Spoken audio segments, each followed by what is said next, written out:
Okay, let's do some street talking then. I forgot last week to do the clickbait at the beginning of the Street Talk section. I'm very sorry to all the clickbait fans out there, but it completely slipped my mind. And I did send a message to Jonathan, who always sends us our clickbaity headlines, to apologise. He sent us some more this week anyway. So Gemma, it's your turn this week to do a bit of guessing.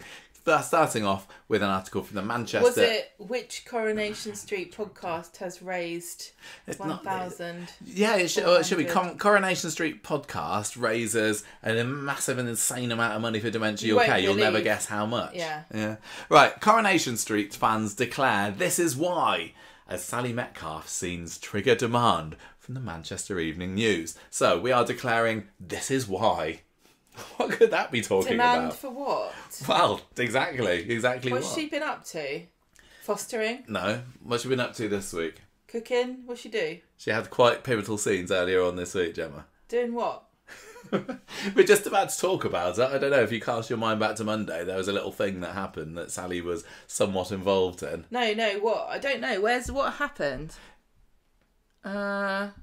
I don't know. What happened? Mick got out of prison on Monday. Oh, was this a little preview? Iron bars. What?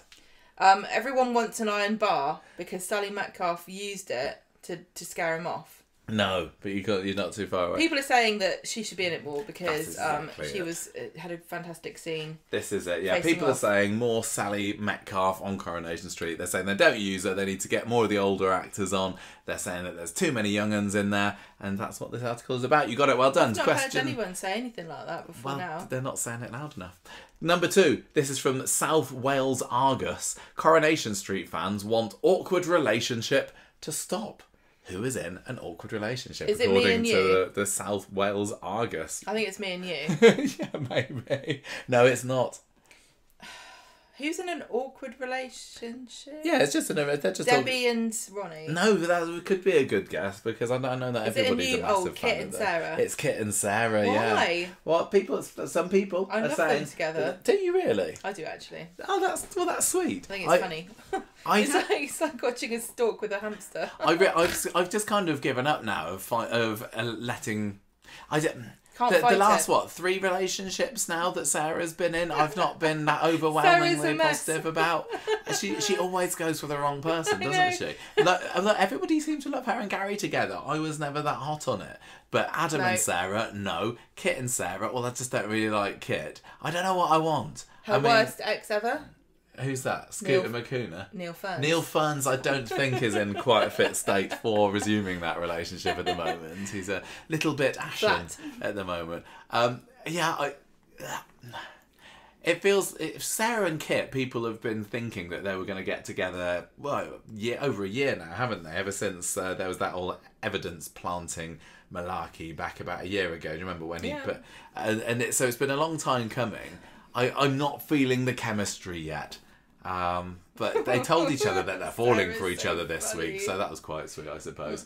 But I don't know. I really enjoyed Sarah and Jason together because they were both a bit dumb. I think that kind of dynamic really worked, where they were both kind of bimbos, weren't they, together? Well, say what you want, she's done well for herself. She's what? Have you seen her flat? Slag. Sorry. Right, next up. This is also from the Manchester Evening News. She's had quite a selection, hasn't she? Coronation Street's Bernie Winterstar declares love as she responds to shattering soap update. Manchester Evening News. What's this? This is So she's declaring love and she was responding to a shattering soap update. What is that talking about? It's not a spoiler. No. What or whom is she declaring her love to? Take a guess. An actor. Yes. He plays a character Yes. that she knows in the show. Yes. So who is it? Boils it down to shattering soap update. I can't actually remember what the shattering soap update is. I was looking at this a while ago. But you can still tell me who she's declaring her love for and give you the point for that. I'll just say the character names. Is it Ardy or Dev or Kit No. or Brody? Yes, it is Brody. She is talking about our Brody that she's declaring love for. Shattering soap update? Oh, I remember. The shattering soap update was Mick declaring that he wants nothing to do with Brody anymore. So I was what shattered happened? by this. Jane Hazelgrave commented. love you. Yeah, something like guys. that. Something like that. Might be being rejected by Mick, but Can I you still love imagine him. being an actor and you like somebody posts something on Instagram and you're just like scrolling through like, oh, this is great, and then it becomes a news headline about. The worst thing about all these articles, and they're literally all the same, is they'll have these ridiculous clickbaity headlines, and then the Yes. good 3/4 of the article is just describing Yeah. what happened in the episode. Yeah. And then the very end, they say, They got you. They know what to get do. you. They know that I'm just looking They for did- podcast material. They love this with Vicky Myers. I don't know if Vicky Myers has stopped making comments or if they've just decided that's enough now. But she was like, whenever she'd post like under Sydney Martin's something like, oh, you're great, I love working with you or something, and it would always be like, Vicky Myers declares love for Coronation Street co-star. And then they spend 3/4 of an article saying what Swain's been up to before Yeah. she said, and then she... Okay, next up. Lisa Swain joined as a regular in Coronation Street and da-da-da-da-da. Speaking of Sydney Martin, The Mirror has an article this week entitled ITV's Coronation Street Sydney Martin makes crazy filming admission about show. Okay. Yeah, so something's been crazy Is this about the filming of Coronation Street. This has What got to is be it? something really super tame, right? Like, Yeah, well, it's very it's vague. crazy. We film 6 weeks in advance. No. It's crazy that I've been in it for a year. No, but it was related to that because she's been in it a year now. She put a little post up this week saying 1 year anniversary of Betsy Swain on Coronation Street. It's crazy that I'm in a television show. No, she's just saying that work's been pretty crazy at the moment. I know. Yeah, she's been crazy busy at work recently, and that's made a headline. Do you know what though? Look, can you blame them? Can you blame them for this? This is just what this is like free money. Coronation Street actors need to get up to some proper salacious dirt kind of, just so that these rubbish headlines stop. Give them something fun to read. I don't want any more scandals. We've already had enough. Ah, come on, more scandals are better. Coronation Street fans, this is from Manchester Evening News, work out what's next for Gary Windass and plead, please no. Becoming a villain. Yeah. I thought he was going to dye his hair brown. Oh, imagine that. Don't Just do it. imagine if he wants a new look. Yeah, people are saying that Gary Windass is going down the route of villainy again. Well, Why don't they want that? I think they just prefer him as a good guy. He's not a good guy. He killed a man. How did you find Gary's story this week? Because it feels like I didn't really expect it to go this way, but it's been since he's got out, since he's been whacked over the head by Lou, he's now feeling a little bit insecure about his masculinity. Now that he's been beaten up by a girl, and he's just getting really angry drunk about it. I think that maybe he should talk to Shona about what it's like to have a traumatic brain injury. He hasn't really got a traumatic brain injury. He has, because he got hit on the head. He's fine. He's discharged himself out of hospital. Are you enjoying this kind of new side of Gary? Yeah, return to the dark side. I maybe. quite like Gary. I don't mind whatever Gary gets up to. I quite like him. I kind of do as well. I went through many years of finding him just a little bit meh, and I think he is somewhat bland as a character. I don't think he's too controversial or spicy a character, is he? But I do like him, and I like Mikey North's great, and he's definitely a very good actor. And he's had quite a lot of time off so far this year, so I'm somewhat intrigued. Why are they mad about it? Well, they're just saying they don't want him to. Because they like him as he is. Yeah. But I think the problem with Gary is if he's not up to something a little bit shady, he's got the potential to just be utterly bland and boring. And there's no, well, maybe it is, I don't know, no slight on Gary, but he hasn't got a whole lot going for him as a character, sadly. This is in the performance of the person and no reflection upon how they look in reality. But I'm going to say that if Gary didn't have a sinister side, he'd just be as gormless as Chesney. Yeah. Because Chesney's just a bloke who blokes around doing bloke stuff for his family. And that is kind of what Gary does. If I was to say, what's the personality of Gary? Describe Gary. I wouldn't be able to say. I'd say, well, he's a builder. He's ginger. He's a family man. Yeah, I mean, but he can get into punch-ups. He's violent. Can be violent, can be prone to violence, but he's not like, super funny. He doesn't have what David's got going for him with his sense of humour. No, he doesn't seem to have a sense of humour. No, but so I'm cautiously optimistic about where they're potentially going with this story. But I wish they hadn't had to sacrifice Lou for it. I don't know what's going on with her at the moment. She's still under arrest, isn't she? We definitely had the end of Mick this week. The actor who plays Mick, it was kind of made clear that he had his final scenes on Coronation Street on Wednesday when he disowned Brody. But we haven't had that yet for Lou. But I wish that they... It's sad to me because she came in as a bit of a scally chap, and then they went down the victim route with her, and I really enjoyed her. And then seeing her as a victim was like, great, we're going to get a bit of sympathy for her. Not we don't want her to be the sort of character that they're just piling misery onto, like they love to do to any woman in Coronation Street. But it just made her a little bit more multifaceted. And like, okay, but and now they've had her hit Gary round the head, and it feels like there's kind of no escaping this really. And would she be the sort to do that? Maybe, but I just wish they hadn't, because it really felt like she was coming into her own as a positive, potentially long-term kind of character. Do you know what I mean? I prefer characters that are complicated. Oh, no, I do as well, but you can be see... complicated without sending somebody into a coma. But anyway, that's by the by. Maybe she'll be alright. Maybe she'll get out. People do. 4 stories this week. First up, Gemma, Mix Up. Mix Up at the factory. Yeah, mix up on the route. I told you I was a bit tired. No, it works, fine. doesn't that's it? Fine. Also, I could call this story medical kit, because we had kids and husbands all nuts. Not so bad. The gingerbread man is back. Obviously, we've just been saying a little bit about Gary. More on that later. He's out of bed. And we also had an Ardy story. This doesn't make sense in any really way, but I've called it Armed Robbery, but I put a double A at the beginning of Armed, and I put an I at the end of Robbery, because it's like Ardy. That was spectacular. That was terrible. What about Lease Purchase Agreement, which is the one about Lisa buying number 6? Like, yeah. Like Lease. Oh, well, can't win them all, can't win them all. Don't go for leasehold. Always get freehold. Right.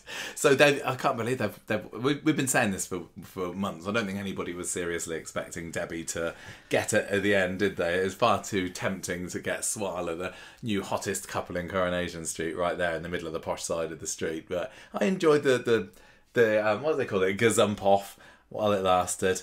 And I'm sure at the end of the week they was making noises about Debbie potentially moving into their flat. I mean, Debbie was thinking, yeah, maybe I should by the end. They will, won't they? They really should. Debbie's been on the show for, 5 years now, since I come back, and they've not had any kind of living setup for her. But with this story that's going on with the dementia, there's just no way they couldn't have a home for her. They can't just have her keeping on visiting number 13 if they want to show her in a house setting. So, why not? Why not? I want her. I wish she said to Carla, when Carla's going, hey, do you want to come live in my flat instead? She should have been, hang on a minute, love. Is this one of these houses that don't have a set? Because I'm not moving in one of them. I've already got one of those, I want to move into an house that's got an actual set, thanks. I want to know how she's going to decorate it. Because they're surely going to take all the Heron stuff out of Carla and Lisa's and bung it in number 6, aren't they? Which means that it's really a blank slate for Debbie to make. I really hope that it's as fabulous as her fashion sense. What do you think it's going to look like? I just need it to be garish and like 90s rag roll. Maximalism. Yeah, it does. And I want Ronnie to have no say in this whatsoever. Say at all. I don't think Ronnie would care either. He knows that he can can change it to however he wants in a couple of years' time, can't he? It's like, all right, Debbie, whatever. No, orange leopard print and like zebra print. Like blinds and shades and 100% needs to be that. Fluffy cushions. I mean, we've got some idea about Debbie's sense of decor from how she's done up Chariot Square, but I think, that doesn't necessarily reflect her own personal taste. It's just, this is swanky hotel vibes. But if they don't go completely to town with her lounge set, they've missed an opportunity here. I need it to be the most hideously garish thing ever. Which house did she live in when she was little on the street? Where do the Websters live? Were they number 7, maybe? Where do they live? Is it the same house? What do you mean? Does Kevin live in a different house than he did when he was little? Yeah. Kevin lives at 13 now, doesn't he? Because he moved in with Hilda Who lives at 7 then? Dev. I think that might have been the Websters' house, but I might be completely wrong. Could have been 5. Because when 9. You have dementia, often you don't remember much except your childhood memories. And I know she wasn't a kid. she wasn't little when she was on the show because she was like a teenager. Yeah. But I wonder if there will ever be a bit where she ends up in someone's house. Maybe. Going, this I used to live. This is my house. Where's my dad? Could. Oh yeah, probably. I mean, she was only there for what, 6 months or so, but it doesn't matter. Coronation Street doesn't need Your it. brain gets stuck on. You don't remember. You know you had a kid, but you don't know who the kid is anymore. Things like that. Yeah. She's not going to know who Ronnie is. No. I think maybe Kevin will be the only one she knows. Wouldn't surprise me. Sad times ahead, but she's still in full force now, isn't she? So we'll enjoy while That we got Fiona her. Phillips interview really did a number on me yesterday, I tell you. You shouldn't have read it. I didn't Right. read it, I watched it. Mix up, Gemma.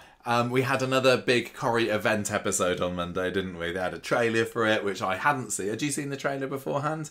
I feel like we're missing out because we don't go back and watch them. I know we don't, do we? But what did you know? Was it a special?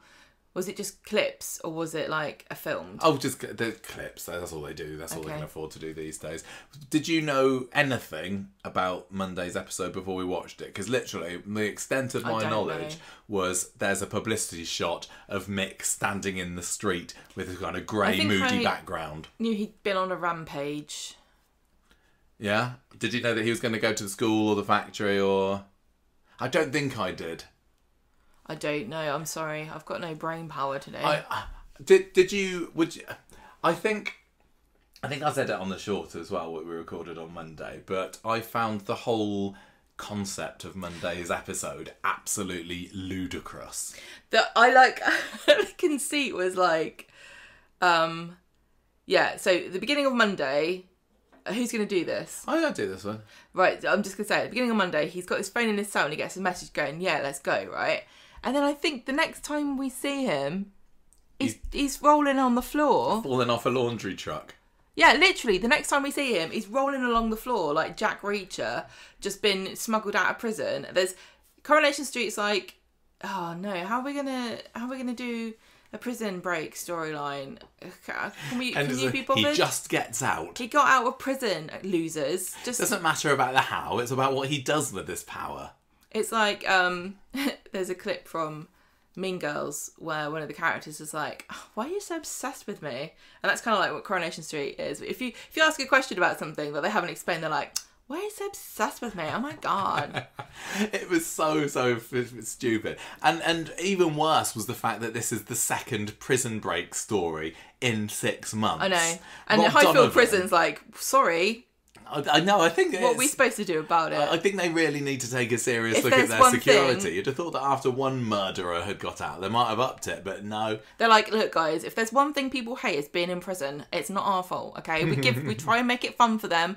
Got yoga lessons, all right? Nice food. We have like a meeting room for them to see their families, but they still hate it.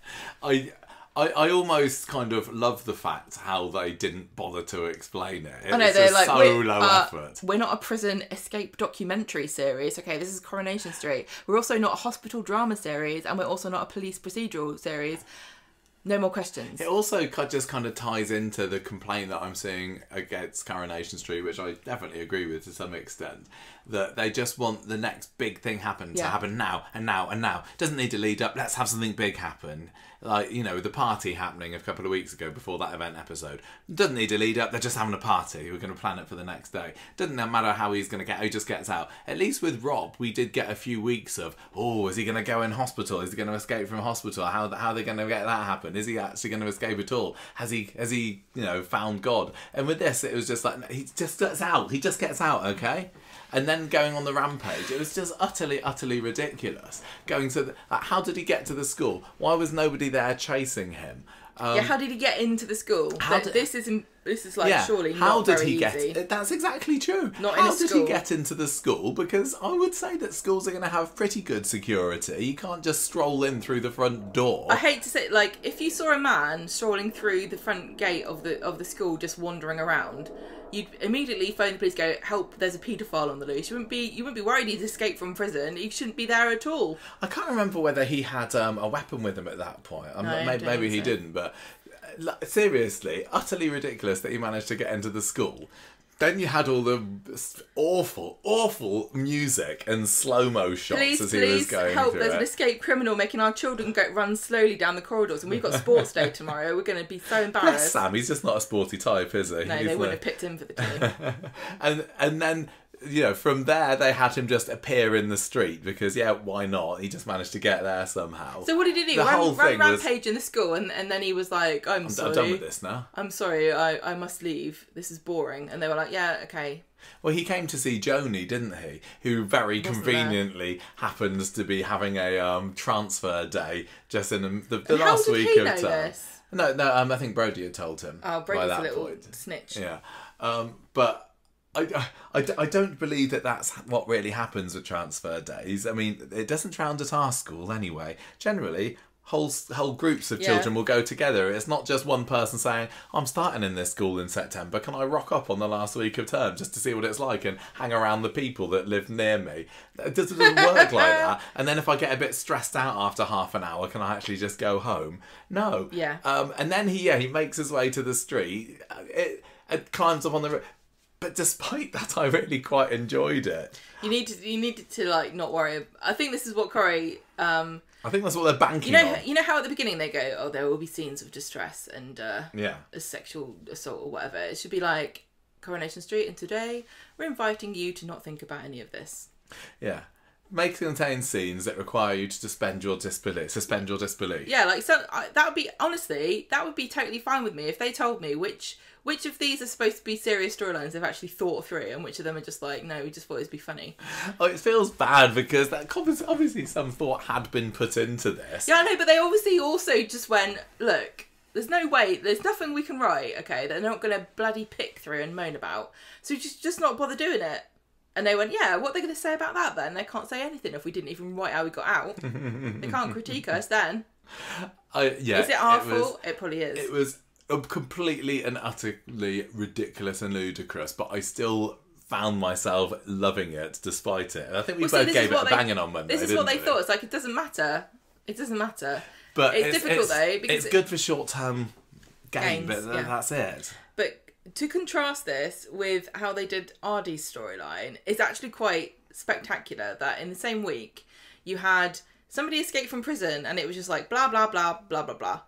That's how he got out. Don't be nosy. But with Ardy, they carefully had crafted these clues and hints over like months of him struggling with the business without actually coming out and saying it to justify this storyline of him having this robbery done. And they obviously like took their time and like really worked this through. But with this arguably slightly more important to explain how it happened, they just went, nah. Yeah, Nah. they do need to be careful because it doesn't always work. It needs to And be I a bit think more if consistent what do you mean? with like how much you're gonna be expected to buy into things instead of like being guided to them. You can't just rely on massive events that have got no build up, a really poor follow up, and hope that everyone's just going to go along with it. Because I think lots of people did enjoy Mondays, but I saw lots thought of it was people great. saying it was stupid. But yeah, what happened at the end? Like, we're never going to see Mick again. I guess we all thought that would happen anyway. And he disowned Brody, a character I don't care about. On Wednesday, yeah. I don't care. I did find Wednesday's episode very turgid, and that's also the risk when you have these big bombastic episodes and you throw everything at them. Quite often, I find Corrie doesn't stick the landing, and the following episode is a bit dull. And Wednesday's episode did include an awful lot of hospital scenes, didn't it? Because you had Kit's two being different stabbed and he's characters. bleeding out. Really exciting stuff on Monday, but then to have him just there in the hospital, I wasn't enjoying that at all on Wednesday. And people being arrested left, right and centre. It was all hospital and police yet again. So I definitely mixed feelings overall on today's episode. So this week's episode, sorry. Let's have a rundown and a reminder about what happened then. So as you said earlier, he's getting this message from Brody, who's in cahoots with him about this. Maybe I think somebody needs to ask Brody about how the prison break happened. Do We're you not not going to think find out from Mick, are we? Brody should also be in trouble. Never mind faking a robbery, but assisting somebody in escaping from prison. Well, I don't know whether he assisted him or he was just going to be there with his passports ready to whisk him off abroad. Because it seems not like like escaping a Weatherfield prison is conspiracy? so easy. You don't need any help. Conspiracy to commit. But don't pick the nitty gritty details, Gemma. We're supposed to just not worry about them. Anyway, meanwhile, you got Joni and what's her face, Shanice, still hanging out at Sally and Tim's house. Because Lou's also in the nick after bludgeoning Gary. And Sally and Tim are like, what are we going to say to the girls about their mum? What about if she ends up in prison too? Sally's still at this point saying, look, maybe social services should take over. We might not be the best fit for them. And Tim's like, no, we need to do our best here.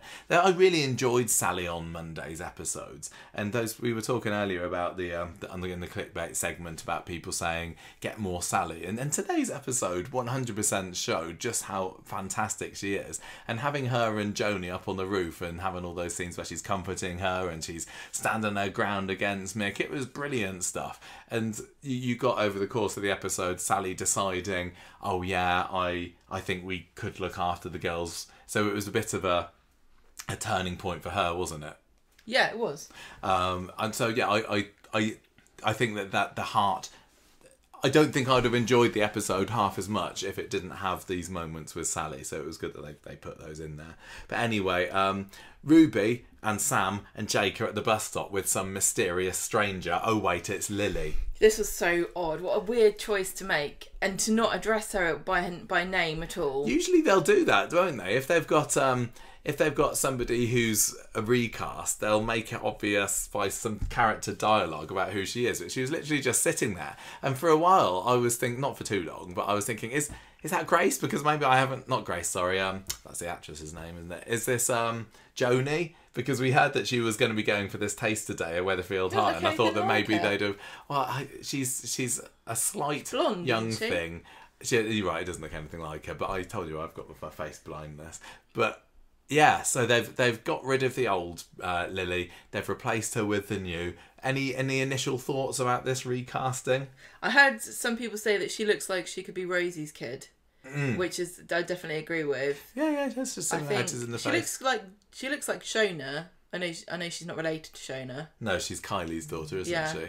I mean, they've made no effort whatsoever to make her look like the old Lily. I think they've never bothered with that when it comes to recasting. No. They don't care about that at all. No, I've generally said about recasting, it's getting the personality right, getting a good actor that trumps making him look like somebody that's been there before 100 times over. But the personality changes when they recast.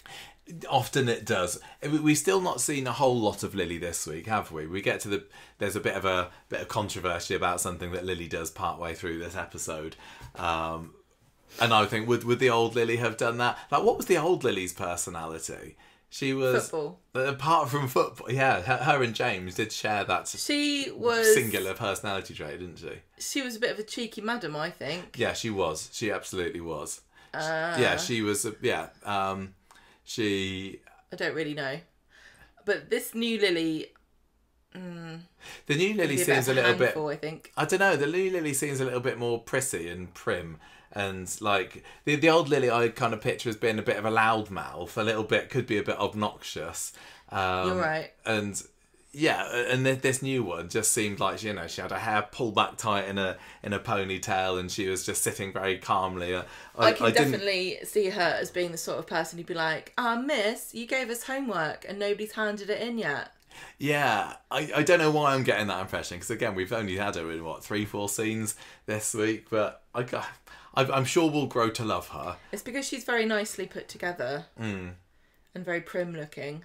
Yeah, I didn't mind the old Lily. I think you liked her more than I did. I loved her. I thought she was great. She just was never in it enough to particularly grow to love her. But I think that she could have grown into the role. I think it's very weird to recast so close to this big... Like, having a debut on the same day as a really important plot for that character is strange, because I mean, we've had Harry for ages, and what has he done? Yeah, the new Harry appeared just in time for Gail's exit, but that wasn't about him, was it? No. He's probably only been in 5 episodes so far in total. It's not like he appeared as Gail left. No. No, I don't think so. but that would be the equivalent of what they've done here. Like, New Lily starts the same day that Mick like tries to kill her. Yeah, It would have been nice to have got to know who she was before. Did it interfere with how sympathetic and worried anyone was for her? Because I'd like, who's this kid? I don't really care if Mick kills her because I don't know who she is. Oh, she's Lily. Oh, but she's not really Lily, is she? Like, it takes you a while to get used to it. There's no reflection on her performance as an actress. I think she did a great job. Yeah.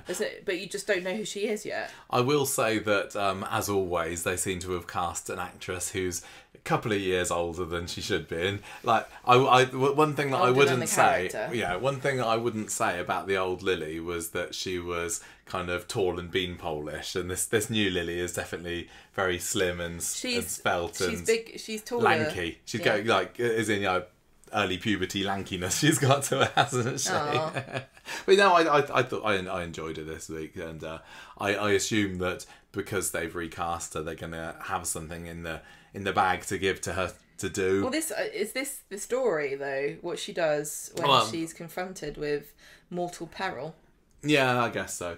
They are talking about Joni, aren't they? Because they've all been told that because Joni's going on this taste today, they need to be nice to her, and they're not particularly pleased about this. Oh, this reminds me, talking about lanky kids, we definitely got to see this week that Ruby has massively overtaken Hope, hasn't she? She's a good few inches taller than her now, despite being the younger child. And well, what can you do? Still love both of them. You can't stop them from growing. You can't, can you? You can't stick a weight on their heads to shrink them down. But anyway, so we also had Daniel this week, who is a big day for him as well. He's going for a job at Weatherfield High, which they're interviewing for again on the last week of term. I guess Orla must be pretty desperate at this point if they need an English teacher. Something's gone terribly wrong. Yeah, shortage subject, you see. I think they did their best to have Orla say, we're at desperate times. I can't remember what excuse they gave for why she is... They did explain it was... Yeah, but I'm not going to say that the interview went completely to protocols, but I don't know, maybe things are different in Weatherfield. But he's there in the cafe at the beginning of the day, putting his last minute interview prep together. I don't know. Hope comes in, and this is where she learns that he's going for his interview later today. I don't think there's anything else particularly in that scene. Then you've got a scene with Bernie trying to find out from Kit what's going on with Lou at the moment, and he can't share anything, and he's like, stop interfering. The state of the relationship between Bernie and Kit is still not in a particularly good place at the beginning of this week, so there is a bit of character progression there because they turn it around by Friday. And then you got Brody coming around number 4 to collect Joni. So she's supposed to be going to this taste today, but he seems to have other ideas for her. He's going to be whisking her away with Mick and what's it? I keep forgetting she's Shanice, the other one. So he phones up Mick and says, look, there's been a bit of a flaw in our plan. Joni's not going to be with me today. She's going to be at the school. So this is how Mick knows to head over to Weatherfield High later on. Jess, meanwhile, is in the police station with Lou. All of Monday's episode was basically this story, wasn't it? There wasn't a whole lot of variation. So we're basically just running through Monday's episode here and all the different characters and what they got up to. Setting up their stalls so that midway through the episode it can all converge on the factory. So Jess is in the police station with Lou. She's got her interview today, and she's just very smarmy considering how Lou's husband killed Craig. She's not particularly in the most sympathetic of moods. No. It feels to me, and I don't think we said this on the podcast last week, that they're setting Jess up to be the new Craig. Do you think? Well, not you mean the resident cop? Yeah. The resident uniformed officer of the show. Yeah. Not to be everyone's whipping boy and. No, but I wonder. Are you getting the impression that they're making her somewhat of a regular? Genuinely, when Craig died, I thought we won't see Jess again now. Did you? It's definitely gone the other way. So I'm really happy that we are seeing her because I really liked her. But I thought she was only in it because Craig needed a companion every now and then or somebody to talk to. On the one hand, not super crazy and stoked about them getting another police officer on the show, which is not a police show, but it kind of is. But I always really liked Jess. We always said that I don't know, but I've always liked her. I think she's really nice. I like her. I No, she's not nice, but I like the way she's like. Yeah, I like her personality. I don't. The question is, I suppose, are we looking to give her a family, a home, a personality that's more? Not than... everybody has that though. No, I know, but so there's always. It's more often that they'll have detectives that become more named semi-regular characters, aren't they? You know, because how we had McKinnon and Abney and then Swain, and Swain obviously eventually came into a long-termer. And Jess was always felt like less than that, because I don't remember when her first scene was, but I'm going to say she must have been on the street for like 5 years or so at this point, at least, because she was there right from the beginning with Craig, and then you'd go like 6 months or years without even seeing her. But in the course of the last couple of months, she's just been there all the time. Well, what do you think? I'd rather that any police officer, and maybe even medical practitioner, sorry Gadas, was somebody a little bit more anonymous, and it feels like I can trust them more as professionals, and they feel like they're delivering a bit more serious, unbiased. So if they're not a character, do you know? Because there's all the baggage that comes with, oh, I know who that person is. I know exactly what you mean. She's been on the show for 8 years. 8 years? And she first appeared on the 25th of October 2017, played by Donnelly Bailey. She has been in 46 episodes. Wow. Yeah, watching some of the older episodes, and when there's a police officer comes, it just feels like they've got a bit more gravitas if all we know about them is, I know what you mean. Uh-oh, here's the police. Because then it's like in real life. Like, a policeman comes to you, you don't know what they have for breakfast. No, I totally agree. They don't knock on your door and say, hello, yeah, my name's Bob, favourite colour's purple. I'm having a bit of trouble with my mum at the moment. Yeah, because that just takes away from what they're there for. Yes. Police, if a policeman comes to visit you, it's supposed to feel a bit like, oh my gosh. Yeah, exactly. But if it's somebody you know, it's just, it's just Jess. Like the characters, any character. When Ardy had the robbery on Friday, he was saying, Lisa was across the road and she didn't even stop the guy. And people knowing their local police officer on friendly, sociable, first name basis, I don't know, I just don't really like it. It's because it starts feeling more like The Bill. And this has just been an overworn criticism of Coronation Street. Not that it's not true, but like, aren't we all just sick of saying it now because we said it about 1 million times? I don't even know. Like, we've been saying it for years now. I don't know even if it's because The Bill, like the problem. But in The Bill, everybody was a cop, so nobody was differentiated. But I still saw the officers in The Bill as being serious officers. Yes, they had their personality, but I totally trusted and respected and believed their authority as police officers. And just showing the police officers now as show as I was then. Watching Coronation Street now, and we are seeing the personal flaws of some of these officers, it just gives me a little bit less respect for them, and the other characters a little bit less respect for them. But like you said, I think it was Donnelly Bailey, the actress. Yeah. I think she's great. I really like her, and it's lovely that after all this time, she's finally getting a bit of a break on Coronation Street, and fair play to her. But it's a very unique criticism you have there. I know. Well, you know. Very interesting perspective. I don't know. What does everybody else think? I would love to know what other people think. If we can't have no police officers whatsoever, because I don't think Corrie's going that route, would we rather that they were known characters or ones that were just completely anonymous? I don't know. So anyway, but I'm chuffed for her at the moment. Where's Abney? Where's McKinnon? This is the other thing. We're making the characters more regular. Making them more known than the more background ones just fade even further into obscurity. I bet you McKinnon and Abney hate Swain. I bet they do. I bet they hate her. Yeah. I bet they hated Becky too, and I bet they're involved in getting her out. I would be fascinated. And making nobody go to the funeral. It's sad because I really honestly think we're probably never going to see any of those detectives again. Never see McKinnon, never see Adney, never see... there was 3 or 4 of them, wasn't there? They used to rotate round. Yeah, they did. And again, rotating round them made it feel a little bit more realistic, because you're not going to have one named main copper who just so happens to get all of the big cases. And that's what Lisa's like at the moment. Well, I suppose there's Lisa and Kit, but they're just so permanently on your screen. They don't get, you never get any kind of respite from them. But it's such a weird decision for Coronation Street to have decided to make all these regulars coppers. I would just find it absolutely fascinating to have some of these other coppers having their scene, like just having Lisa and Kit walking down the corridor and then past a room, and then the camera stops and goes inside the room, and then you got McKinnon there just giving Lisa evils and saying, "I can't believe she's got the main case again." Did you see that was? Did you see Lisa just walk past there and don't look? What a bitch! God, I hate her so much. She thinks she's so great. She's so much better than everybody else. I know. Can't believe she got fast tracked. It's just because she's pretty. They're probably loving the fact that she's on desk duty at the moment. You know that it's because Bostelo fancies her, don't you?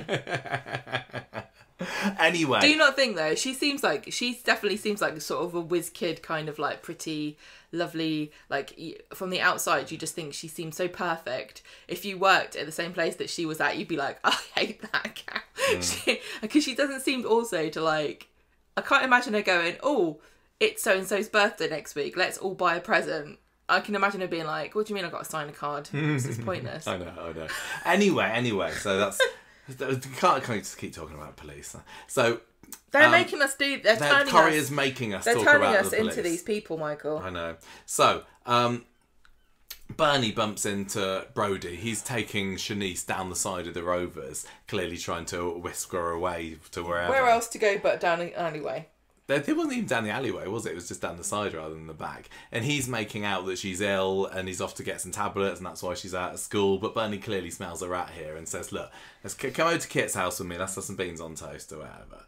And because she needs to keep tabs on Put some Worcester sauce in it like Carla does. Meanwhile, at the school, you got Jake, you got Hope, you got all those others. And now, being a bit mean, making life difficult for Joni. What were they doing to her? They were just kind of hazing her a little bit and like, oh, you're in big school now and everyone, you got to watch out. It's just making her feel a little bit more intimidated. Most children do not hang out with kids not in their year, right? Unless they're related. And that's why this whole taster day malarkey was ridiculous. This isn't how it works. You've got to be nice to this kid that you don't know. Yeah. Why? Sam's there. He's not joining in. He's looking a little bit guilty about it, thank goodness. And then you have, back at the factory, Sally getting a phone call from school because Joni's had a meltdown. So whatever it was that they were doing to her, it certainly had the effect that maybe that Hope was hoping for. And Joni wants to come home now after Hope is such a cow. half an hour at big school. This doesn't bode well, does it? No, because it's like, is she going to the school in September? She's now, it's the summer holidays now. Yeah, so she's going to be. She's going to be terrified of her new school placement for the next 6 weeks, bless her. Great. Anyway, then you have Mick arriving on Noble Street. I don't think it was supposed to be Noble Street, but we know that's where it was filmed. The stupid background music begins, and it was all just like a boom, boom, boom, boom. What the hell? What? Why? Corrie, you don't need to do that.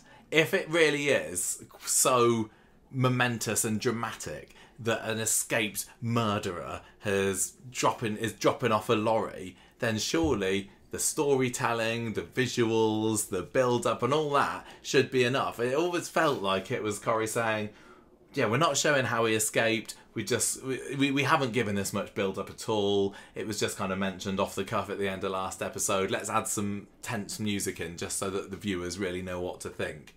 Yes, I know what you mean. I'm going to say... really enjoyed Soap Week. I loved celebrating all the other soaps and seeing what people thought.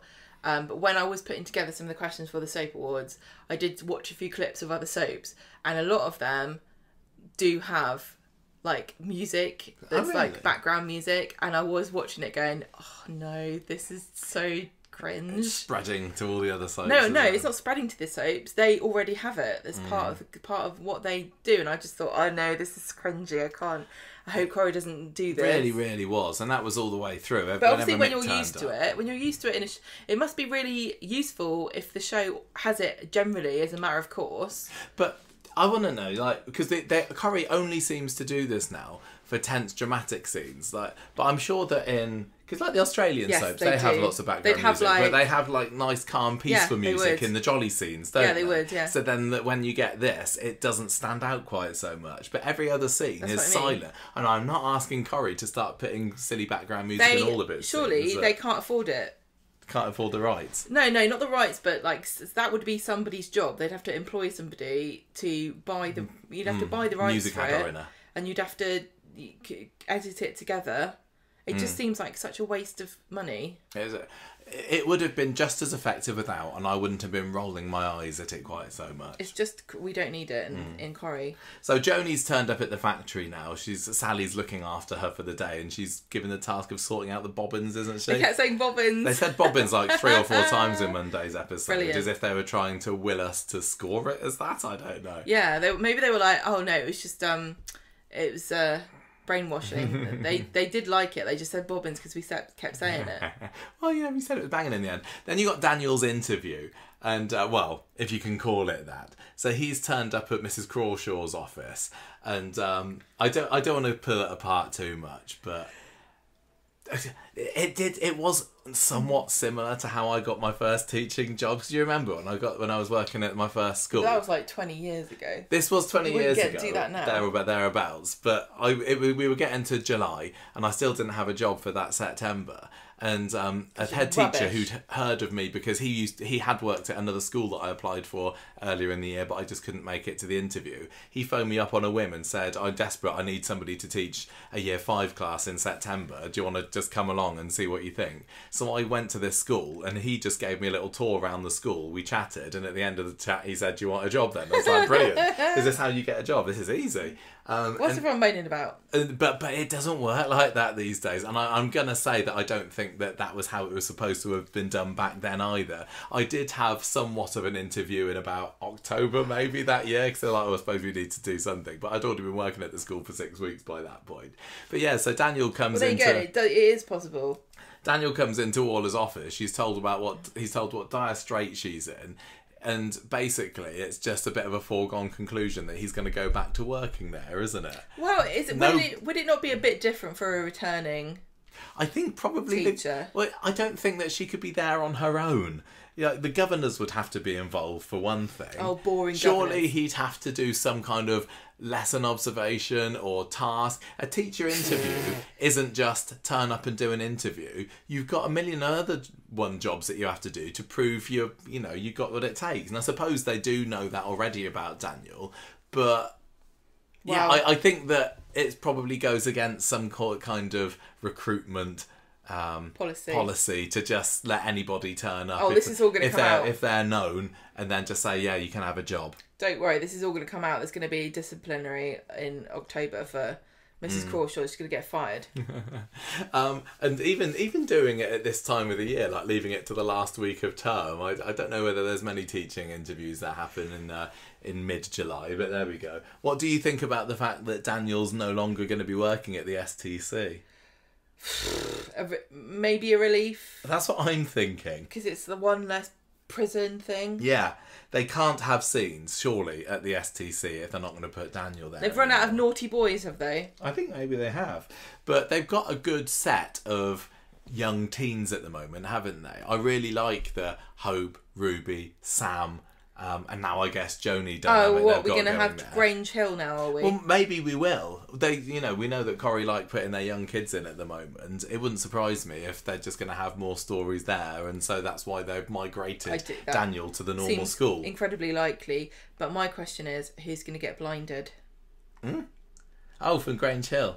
Well, not Sam, because he's got his glasses on, hasn't he? Paint gun protection. Okay, we'll have to revisit. So anyway, I don't think we didn't actually get a conclusion to this interview, did we? Because it was, I think it'd be somewhat really rudely interrupted by Mick coming in. It'd be really rude to be kind of nearly held hostage and then not get the job.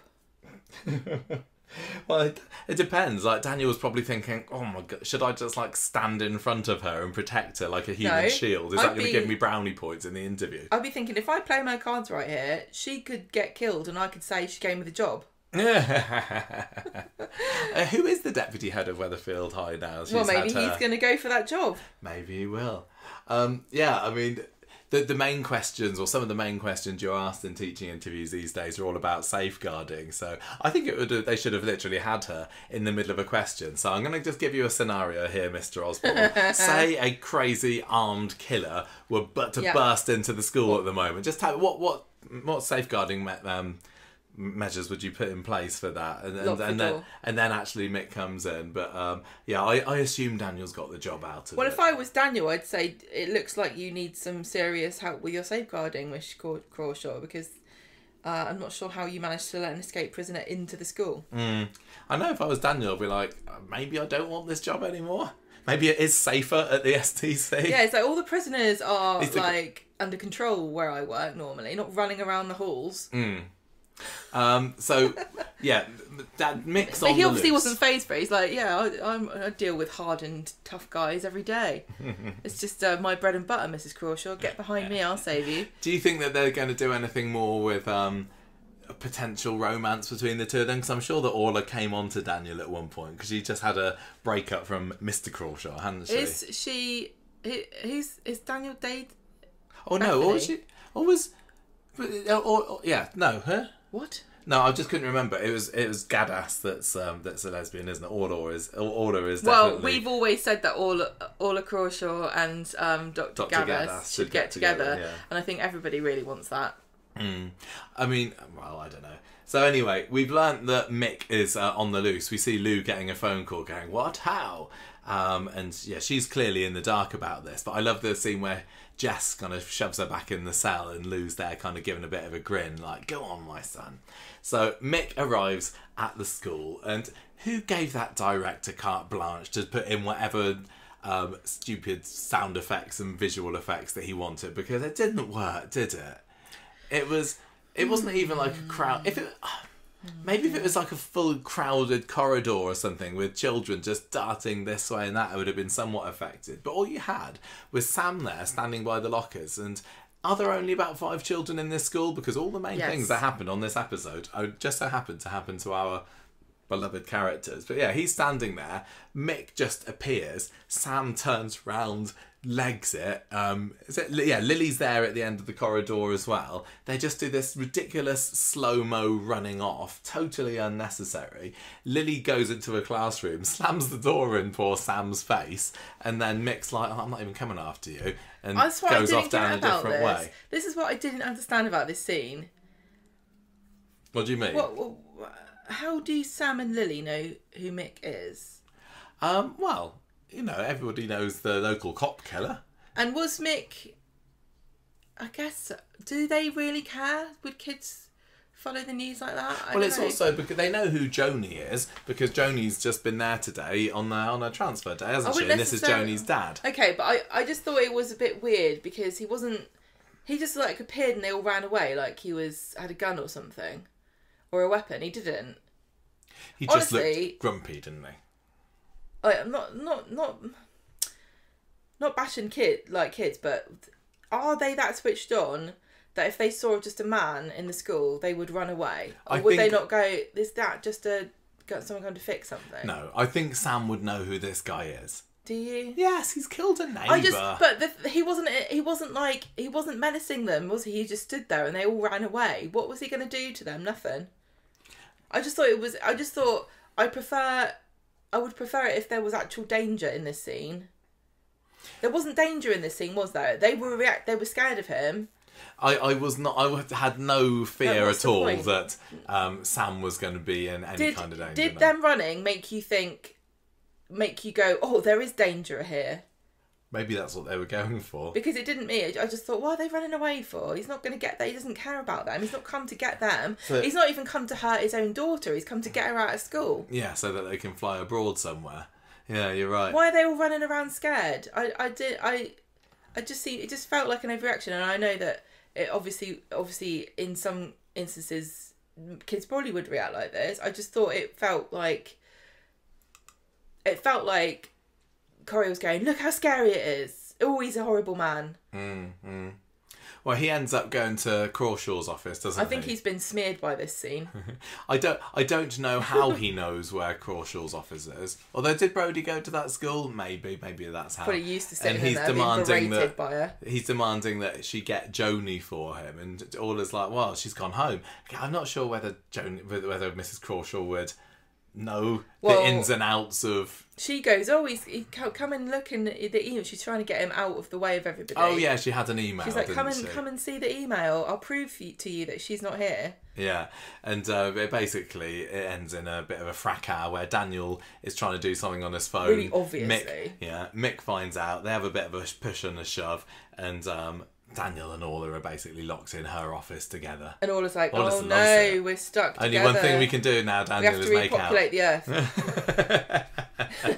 earth. So Tim gets a call from Sally next, who says, right, you need to go and pick Joni up from the factory. So Sally stays in the factory to wait for him when everyone else goes to lunch. So Sally takes her on a little factory tour as Tim phones her, and she doesn't have pockets. No, she's left her phone by the machine, hasn't she? So he's trying to warn her that Mick's on the loose, but she can't. She doesn't hear it. She can't hear the phone ringing. So Mick, by this point, has somehow managed to magically transport himself to Sally's back garden. And he's kind of wandering around there a little bit, banging on the conservatory, because he knows that Joni has been possibly brought back to there. Does he know where this house is? Apparently. Well, no, again, yes. He's been living nearby the street for a good few months now. I think you'd probably have a good guess at that. I know that I've seen people who live on our road. I wouldn't know which house they live in. Anyway, he watches the factory lot go into the pub because there was some quiz going on or something in the middle of the afternoon, because why not? And then just kind of stands menacingly in the middle of a street for a publicity picture. Yeah. Although the publicity picture was quite off, wasn't it? Because this episode was filmed on what was clearly a very hot, sunny, blue sky day, and the publicity picture was just grey and cloudy and moody all over the place. They just took a punt on it being... They did, didn't they? Miserable in Manchester. Failed, yeah. Orla and Daniel get rescued by Hope and Ruby. Again, I'm saying these are the only kids in the building at the moment. I love the fact that Hope said to Ruby, like, don't tell anyone I got them out. Yeah, my street cred will be in the pan. And then Jess is ringing Kit, who's in the flat with Bernie and Brody still, and Shanice. And Brody is looking pretty shifty as he hears Kit get the news about Mick on the run. And Kit kind of clocks that Brody's knows more than he's letting on here, and he's like, what's the plan, what is going on here? Then we see Tim seeing Mick going into the factory, and we get a bit of an over the shoulder cam. It was a bit video game-ish, wasn't it, from Mick's point of view as he's going around the factory, and it's all empty inside. And it definitely was. It did seem reminiscent of a first person shooter or something, but I have to say it also reminded me of those little videos you get of dogs running around where you put the camera on their collar and you see him like leaping around and being cute. Yeah. He wasn't as cute. He wasn't, no. He ends up taking Sarah hostage, which is quite funny because we were just talking recently about how many hostage situations there've been on Coronation Street this year, and here's another one. Another one? Yeah, so Sarah's in a headlock. Tim's trying to talk him down. Sally and Joni, meanwhile, have kind of clocked the fact that Mick is in there, so Sally takes her on a little tour up onto the gantry roof. And they don't use this area very much for filming on at all, do they? It feels like it's only on special occasions they'll have someone on the factory roof. It's probably a health and safety nightmare, but it does make it feel a little bit more special, don't you think? I did like this. It was a bit like in a horror movie where you're going, why are you going up? Why are you going up? Yeah, I definitely got kind of Day of the Dead vibes from this. But she didn't really have a choice, particularly, did she? But again, I don't understand why everyone's so scared. I know it's really not ideal that Mick takes Joni, but he's not trying to kill her. Everyone keeps acting like he's trying to kill her. He wants to take her out of the country. He's not going to get anywhere. I think if I was in this situation and somebody who was a murderer was stalking the street. Yeah, you don't go, here you go. Do you want an overnight bag packed? But can you see what my perspective is here? Everyone's acting like he's going to slit her throat the moment he grabs hold of her. But you don't know. He's a crazed killer. He is an abuser, and he is a criminal, and he's a murderer. I get all that. I just feel like it was ramped up to 11, and it could have been comfortably an 8. Do you know what I'm saying? But it was all that extra. Everyone's dramatic running music, around wasn't it? screaming and running away from him, and he's like going, "What are you doing? I just want to take my kid and go to Cornwall for the week. What's the problem?" Kit comes in as well at this point and threatens Mick with a. No, just one of them threatens the other one with a pipe. I think it was all like you say, ramped up to the max. See, Kit's in danger from Mick, but he's the only one. Yeah, he's got good cause to be worried, hasn't he? Yeah, but he's doing his hero. But thing, Mick, I don't think Mick was going to kill anybody else or attack anybody or hurt. I don't think he was even ever going to hurt Sally, and Sally was trying to threaten him with a bloody great big metal pipe. I don't know. By the end, thought he was. Yeah, he oh, would at have no done point. anything to... At no point was I going, "Oh gosh, Mick is one of the most evil villains the street has ever seen, and he's going to tear Sally into pieces and wear a face like a balaclava." You've got to earn that title, haven't you? Through many months and sometimes even years of menacing and threatening and just being a bit of a nasty piece of work. I know he's horrible, and I'm not denying it, and I'm not saying that they should have gone, "Oh, he goes, your kid with a bow on the top." I'm just saying everyone is just screaming around like he's a serial killer. The guy who plays Mick is still doing a very good job. Yeah, I know. Well. But there's just not enough meat to his villainous bones at the moment to come across. All as I'm that saying big is of a that this threat. scenario wasn't justified at all to me. No. And you can agree with me or not. I'm just saying my perspective. No, I agree with you, but I'll still go back to what I said earlier, that by this point I was still really enjoying the episode. Yeah. And I was getting into it, but just at the back of my head knowing that it was all a bit I don't silly. think anyone on Corrie has ever killed a kid. No, I don't think so. I'm just trying to think, like, is there actually a villain on Corrie who this would have ever been justified for? Well, I mean, we've had prison breaks before, and I would say that when, say, Tony Gordon came back to the street, having broken out of prison, even having a siege in the same factory as this one was, that felt like the drama and the tension around it was earned. But exactly, so now you see what I'm trying to say to you. When Tony Gordon came and he was like going, "I'm crazy, I'm going to kill everybody and set fire to everyone, if I can't have you, no one can," and all that, whatever he was saying. At that point, you're thinking, this, I would be scared if I was in that situation. This guy's terrifying, he could do anything. I even think that Harvey, when he came out a couple of years ago of prison and was had Leanne gagged up in the bistro, he was a lot scarier than this. I'm just saying this character of Mick is not as scary as they're making out in these scenes.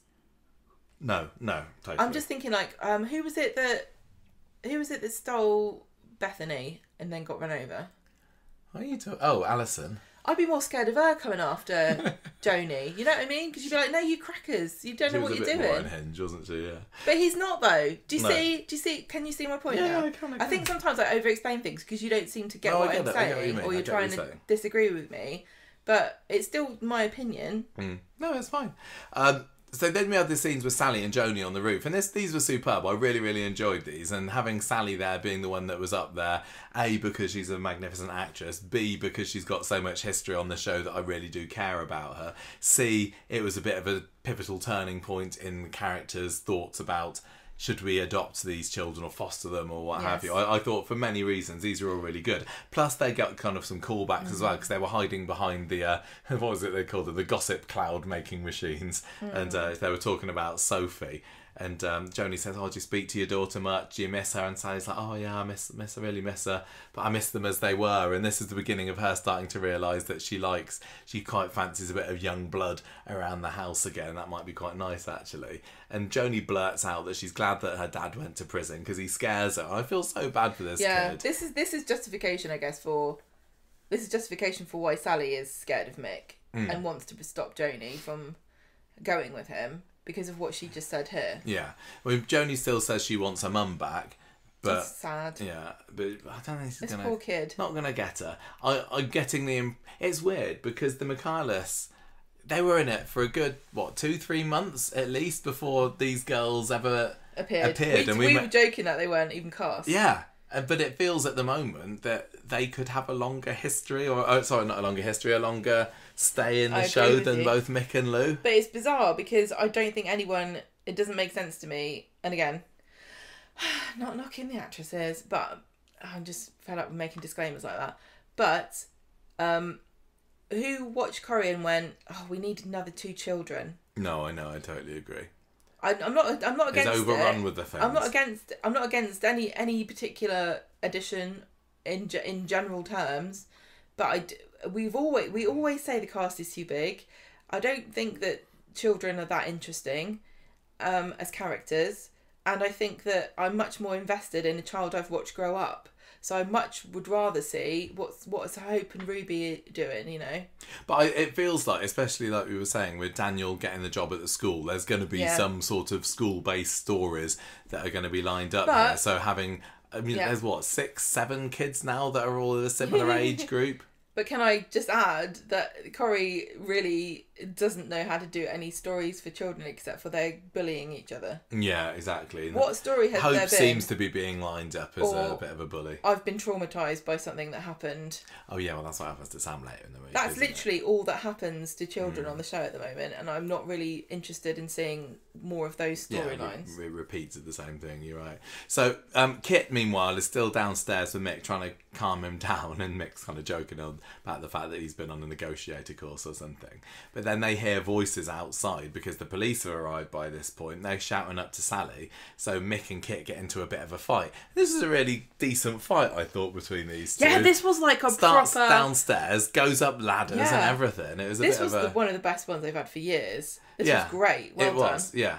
Because Kit's got a letter opener or something from Carla's desk, so he's kind of waving that a little around. But here's a question: if you're a cop and you're in a struggle with something like this, are you just allowed to grab a weapon like that?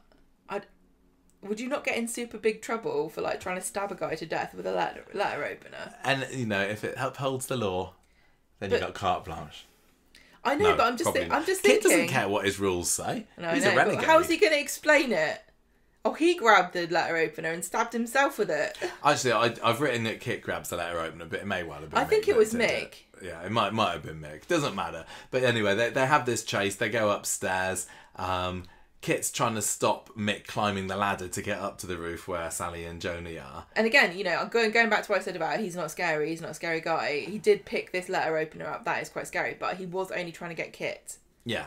I don't think he picked the letter opener up because he was going to go, oh, if I can't take Joni with me, we're both going on the roof. He's got a long-standing grudge against Kit, hasn't he? Yeah. And it all ends up in him stabbing this letter opener into Kit's chest, stomach, I don't know, somewhere into his abdomen. Well, it's so long. Goes, doesn't it? And, how would you know? And then Kit's bleeding out there on that the was gantry. awful. He was just lying there. I bet you they wanted to have some dramatic shots of all the blood collecting on the floor. They still did a little bit. It was really quite dramatic. But like I was saying earlier, I was into it in the moment without realising, there's going to be more hospital scenes coming up the next day. Great, that's going to be dull. Anyway, so Mick manages to get up onto the roof, and then there's some really lovely drone shots or crane shots or whatever it was from the top there. I thought it was really nice, considering that earlier on in the episode we had that ridiculous slow-mo rubbish. The scenes that were on the factory roof are absolutely sublime. And Sal's there with a pipe, and she's kind of brandishing it at Mick.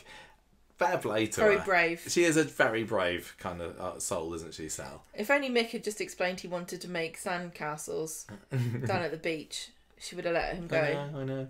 So, meanwhile, you got Daniel, the kids, Brody, they're all walking down Victoria Street. Brody, they're just coming back from school. Why? Brody's clearly in a rush. He's trying to get away, wasn't he? I can't remember whether he's got Shanice with her at the moment. But Bernie comes out as well and says, Daniel, you got to stop Brody. He's up to no good or something like that. Again, yeah. So they have a little bit of a tussle as well, leading to 5 passports dropping to the floor. So this is when it all starts to come out about what his plans are. And Bernie's like, no, you can't do this, Brody. You got to come and live with me. And definitely as the week goes on, we're getting more and more reasons or being given more and more reasons to sympathise with Brody and give him multiple more extra chances, aren't we? I'm not into it. I'm not into it. At the moment, I'm like, okay, maybe Shanice and Joni possibly, but I don't need Brody. I don't need him as a reformed teen. No, I don't care. There's too many in that bracket. I'm not a forgiving person as it is. and this is just one too far. Yeah, he's a bit like what we were saying with the girls, that the parents are brought in as the supposed main characters, but it feels like we're just being left with their kids, which I don't think any of us were expecting. Same parents. Yeah, exactly. Yeah. Why is Daniel letting Bernie hide what Brody got up to here? Don't know. The thing is about Brody is that he's not even a reformed criminal anymore. He's not like Mason, where he's like, I'm trying to, do right in my life now. I'm leaving it all behind. He's still up to no good, actively at all times. If he's not doing something wrong, he's scheming for the next thing. Why is everyone giving him such breaks? It's interesting that Brody is all. doing this with Mick, though, because Brody knows at this point that Mick's not his biological dad, and maybe he's desperate for acceptance. Yeah, exactly. He's like, if I do this, if I get this right, then my dad's still gonna. My dad will maybe see that I'm loyal to him. Yeah. This poor kid, honestly, I feel bad for him. But I don't like him. Yeah, I think I'm in the same boat as you there. So back on the roof, we've got Sally. She puts down the pipe. She tells Mick, look, I know I'd have no chance against you. Was this Debbie Oates wrote this? I can't remember. She wrote one this week. I can't remember if it was this one. Bernie, I think it was. I think you're right. I'm just going to have to check. Sorry, not Bernie. Sally is there saying that, what do you think that Joni's feeling now? She's going to be terrified of you. Do you really want the police pointing a gun at you and your child? You could fight the police, but who's going to win that one, she says. Give yourself up, and I promise I will look after them, me and Tim. So Joni at this point gets up and begs her dad not to hurt Sally. Mick starts to well up, and then he surrenders. Did at any point cross through your brain that Mick was going to be jumping off the edge of that factory? The way the camera angles were looking, I thought he was going to jump. Yeah. And honestly, I am a bloodthirsty maniac, so I was kind of hoping that was going to happen, because there's nothing I like more than drama, and that would have been more dramatic, wouldn't it? I think I'm probably feeling the same. Yeah, I mean, it sucks for the girls, I suppose, but Mick was already dead to Joni as it was, so having him go over, that probably would have been a bit more spectacular end. And I don't think the outcome would have been that much different, would it? Because Mick's final episode was Wednesday anyway. He had that scene where he disowns Brody. Yeah, I mean, my conspiracy theory here is that we will see Mick and Lou back again on the street. I think Lou's got far too much potential. I think that if Farrell wants to come back, I think they'd have her back in a heartbeat, because she's bloody amazing. And Mick is too much of a tempting morsel to not have him return at some point or another. So I think that maybe they're future-proofing themselves there and not killing people off for no reason. I suppose so. And also, at this point, the death count at Coronation Street is utterly ludicrous this year, so maybe they were kind of holding themselves back. Well, they also wouldn't have had... If Mick had died, then Brody would have been still loyal to him, wouldn't he? Probably. Whereas having the disowning scene on Wednesday made Brody, totally... Yeah... wash his hands of him, I suppose, or realise that there's no point because Mick has washed his hands of him. Anyway, so Mick surrendered, and I really enjoyed the fact that lots of people were watching out on the street. It felt like the numbers were up. Even Dirk was there watching on, wasn't he? Yeah, that was good. That was good touch. Yeah. Kit, meanwhile, I still can't find. I think you're desperately tapping away on your phone, trying to find out. It was the 14th, wasn't it? It's because I'm trying to do this through Apple, because we've got Apple Plus or whatever, and so I can read everything. But can you know? It's too difficult. You can go onto Coripedia and look at Monday's episode, though, to find out who wrote it. Oh, yeah. Anyway, Kit's in the hospital. No, he's getting wheeled into an ambulance. Debbie Oates. There you go, you were right. Mick's led out in handcuffs, and he apologises to Brody as he walks past, and then drives away. So this was kind of interesting. He does apologise to Brody, yet in the next episode he's disowning him. Do you think that the disowning was a tactic of, I'm not really doing this, but I've got to do it because I don't want Brody pining after me. I don't want him thinking he can... I need to get on with his life. Do you think it was difficult for Mick to do it, or was he doing it to be cruel? Oh no, he's not noble. I think he's just brooded on it. Do you reckon? Yeah, I think he just thought, oh, sorry lad. Because it always... I suppose it's because like, you're not even mine. When he was trying to go through with it, he was fine, because but when he got thwarted, I think probably for ego protection, he's deciding, no, I don't even want you to be my kid anyway. Sally and Tim go back home later, and he's telling her how brave she was when she's like, oh, I'm terrified actually. And Tim says the girls have had enough trauma here, they need to go back to social services. So he kind of flipped from what he has been saying up to this point. But he was saying it for their own good. Like, Yeah. we can't look after them. They've got so many special needs here that we don't even know how to address.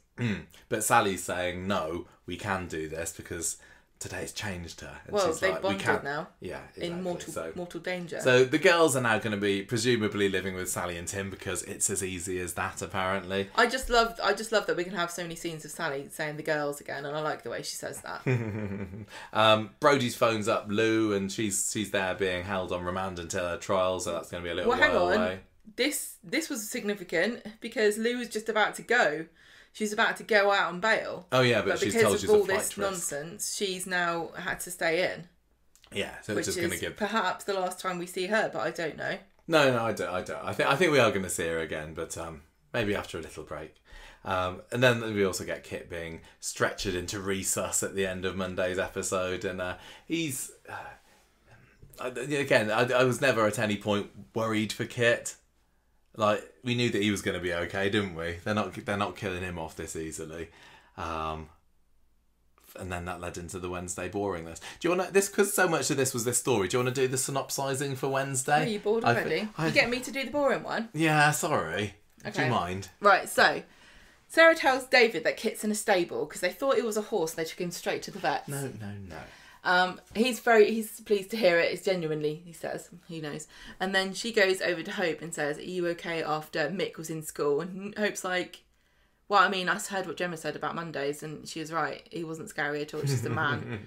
It reminds me of that, is it Judith Butler poem about a dog in the playground? Yeah. It's just a man in his school. It's Alan Alberg, but... Oh, Alan Alberg? I think so.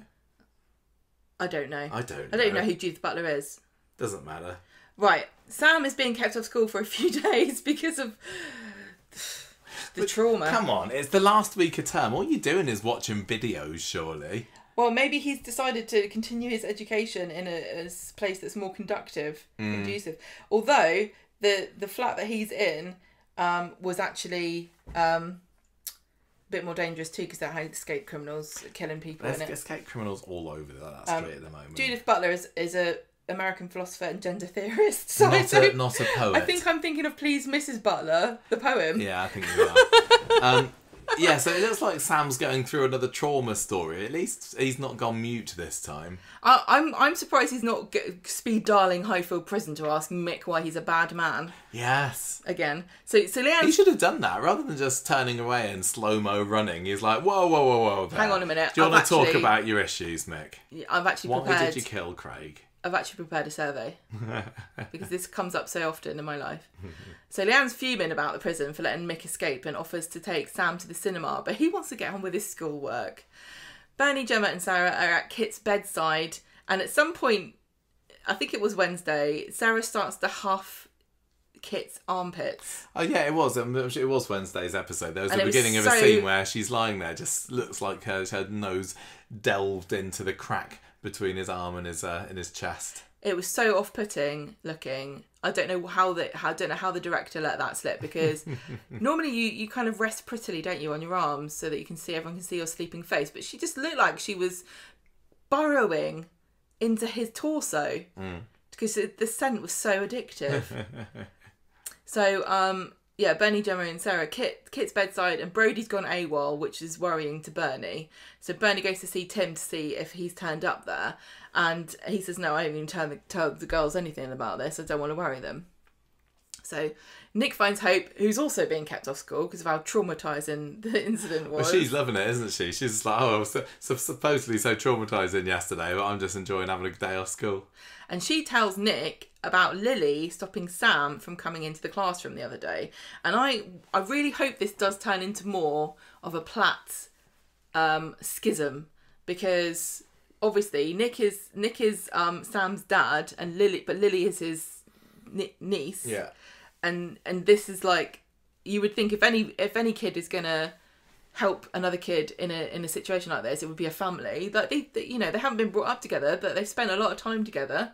I don't feel too bad for Lily about what she did because she is only young, and I don't think that there was any malice in what she did either. I think she was literally terrified.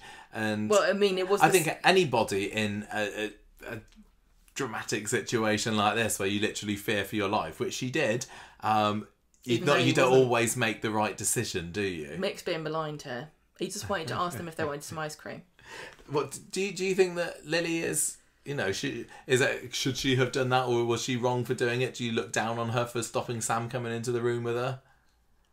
She had a lot of time to let Sam in, but if she thinks this is life or death, she's doing the right thing. Because I think the trouble I keep having about this is that everyone's acting like it was a school shooting or something. And maybe Coronation Street wanted to do something like that. It did have that sort of vibes, but didn't we it? don't have that in this country. We had one and we said, we don't like this anymore. This is rubbish and pants. Shall we just knock this on the head? We do all have our lockdown drills at school, You though. do. So I hope that Weatherfield High enacted theirs on Monday. And do you have doors that children can lock themselves from the inside? Because it does seem like a bit of a not at my a school. safeguarding issue there to have that available for children. But yeah, I mean, if this was a school shooting, it would be what the right thing to do would be to immediately take yourself and lock yourself in somewhere, regardless of who else was the other side of the door. You've got to look, You're not look supposed out to for open. yourself, aren't you? You're not supposed to open the door for anybody. Yeah, I don't think that David is going to think any less of his daughter for putting her own safety No, but if first. I was Nick and Leanne and Noria and everyone, I'd be absolutely furious. Yeah. Because Sam could have been killed. Maybe Lily was just thinking, he wouldn't hit a boy in glasses, would he? Nobody would. Maybe she's thinking, look, I've only just been recast. I'm in danger here. Everyone loves this guy. Yeah, that's a very good point. He's not going to kill him. Anyway, yeah. So this is when Nick finds out this terrible thing that Lily's done. So Kit wakes up and Sarah's there huffing his pits, and she's like, "Oh, you're awake." and she says, I was worried about you. And he says, "I'm fine." And then immediately begins to cough blood up everywhere. Do you reckon it's like Lynx Africa? Maybe. Is Kit, or is he a bit more classy than that? What do you think he's got? I don't even know because you don't wear Bit of that right kind of guard. stuff. So, what's that? Sauvage. Oh yeah, yeah. Is he one for like a celebrity scent? Yeah, I reckon he goes and gets himself some nice smellies at Christmas. Actually, pulling the sale. So yeah, he's dead. He's gonna. His blood's coming out the place it shouldn't come out. Oh yeah, he starts coughing up blood at that point, doesn't he? That's what I just said. Yeah. So Gemma goes and tells Bernie that Kit's dying. He's turned into a blood fountain, so they hurry out to go see him. Then we get to see a bit more of the fallout when Nick tells Toyah what happened with Sam, and they're a bit confused because Sam never mentioned they got locked out of a room, and that he's probably a bit more upset than he's letting on. So Nick goes to the salon and tells them what Lily told them, and David's like, that doesn't sound right. Lily wouldn't do anything like that. And Nick's like, oh, wouldn't she? Wouldn't she? Maybe old Lily wouldn't, but this new Lily, I don't trust her at all. She's out for herself. She's trying to kill the other child cast members so she could be the only one left. She could be the main one. Yeah. Brody turns up at number 4. Only Tim is there, and he's trying to, he's trying to say, I'm fine. I don't need anyone to look after me. I just want the girls. I'll look after them, and we'll be fine. And Tim goes into the kitchen, and this is when Brody gets a message from an unknown number going, I'll call you in a bit, then we can talk. Spoiler alert, it's Mick. Lily goes to the salon and David tries to get her to tell him what happened. And she's like, well, why does he need to hide where I was hiding? There's loads of places he could have gone. I didn't lock him out on purpose. And she just kind of dismisses it and doesn't really want to talk about it. It's interesting what they're going to do about this. What's the purpose of this storyline? What are we going to learn? It's almost impossible to tell now that we've got a new Lily and we don't quite know what route they're going to go down with her personality. Yeah. I mean, like I said, recasting is a chance to take the character in a new direction. Yeah, but I'm not surprised that Sam feels particularly traumatised by this because although we said that Mick wasn't as scary as some of the previous villains, but Sam's certainly going to be having flashbacks to Harvey at this point. Yes, and he's been as has everybody. But do you remember the scene? Was it last year where he was in the bistro and then there was a a break-in or something, or there's an armed whatever at the bistro. So no end of nonsense. And there was the time where he whacked that other character around the head with his telescope. He got kidnapped and put in a van overnight and had to learn how to like football. He's been in dire straits on a number of occasions, so it's no wonder. Maybe he was just like, look, at this age, I thought I'd retired out of all this. I didn't know it was going to be for the rest of my life. He's definitely looking a bit older now, isn't he? Yeah. When he goes away, because we've not seen very much Sam at all for ages, and he's definitely looking like he's grown up a bit. He's lanking out a little bit, isn't he? Right, so Mick phones Brody in the Ginnel, and Brody apologises and saying, look, I'm really sorry, don't worry about it, I've got a plan and it'll be all right. And Mick says, I don't want to hear this, I'm not talking to you anymore, don't want to see you, don't call me dad, I'm not your dad, I never was, I don't want to see any of you again. The only good thing to come out of this is not having you as a son anymore, you disgust me. Boop boop. Mean. Rude. And that's the end of Mick. That's the end of Mick, the guy who plays Mick. What a get. He started going on Twitter, I've noticed. Has he? Yeah, replying to comments and things. So why don't you, if you're listening, tell him how good of a job he did. He did do a good job. He was scary. Yeah. I still haven't heard him speak in real life. I really want to. Just heard what he sounds like. I've just heard people tell me he's very posh. Very plummy, yeah. And I cannot wait. I see his face and I cannot fathom that at all.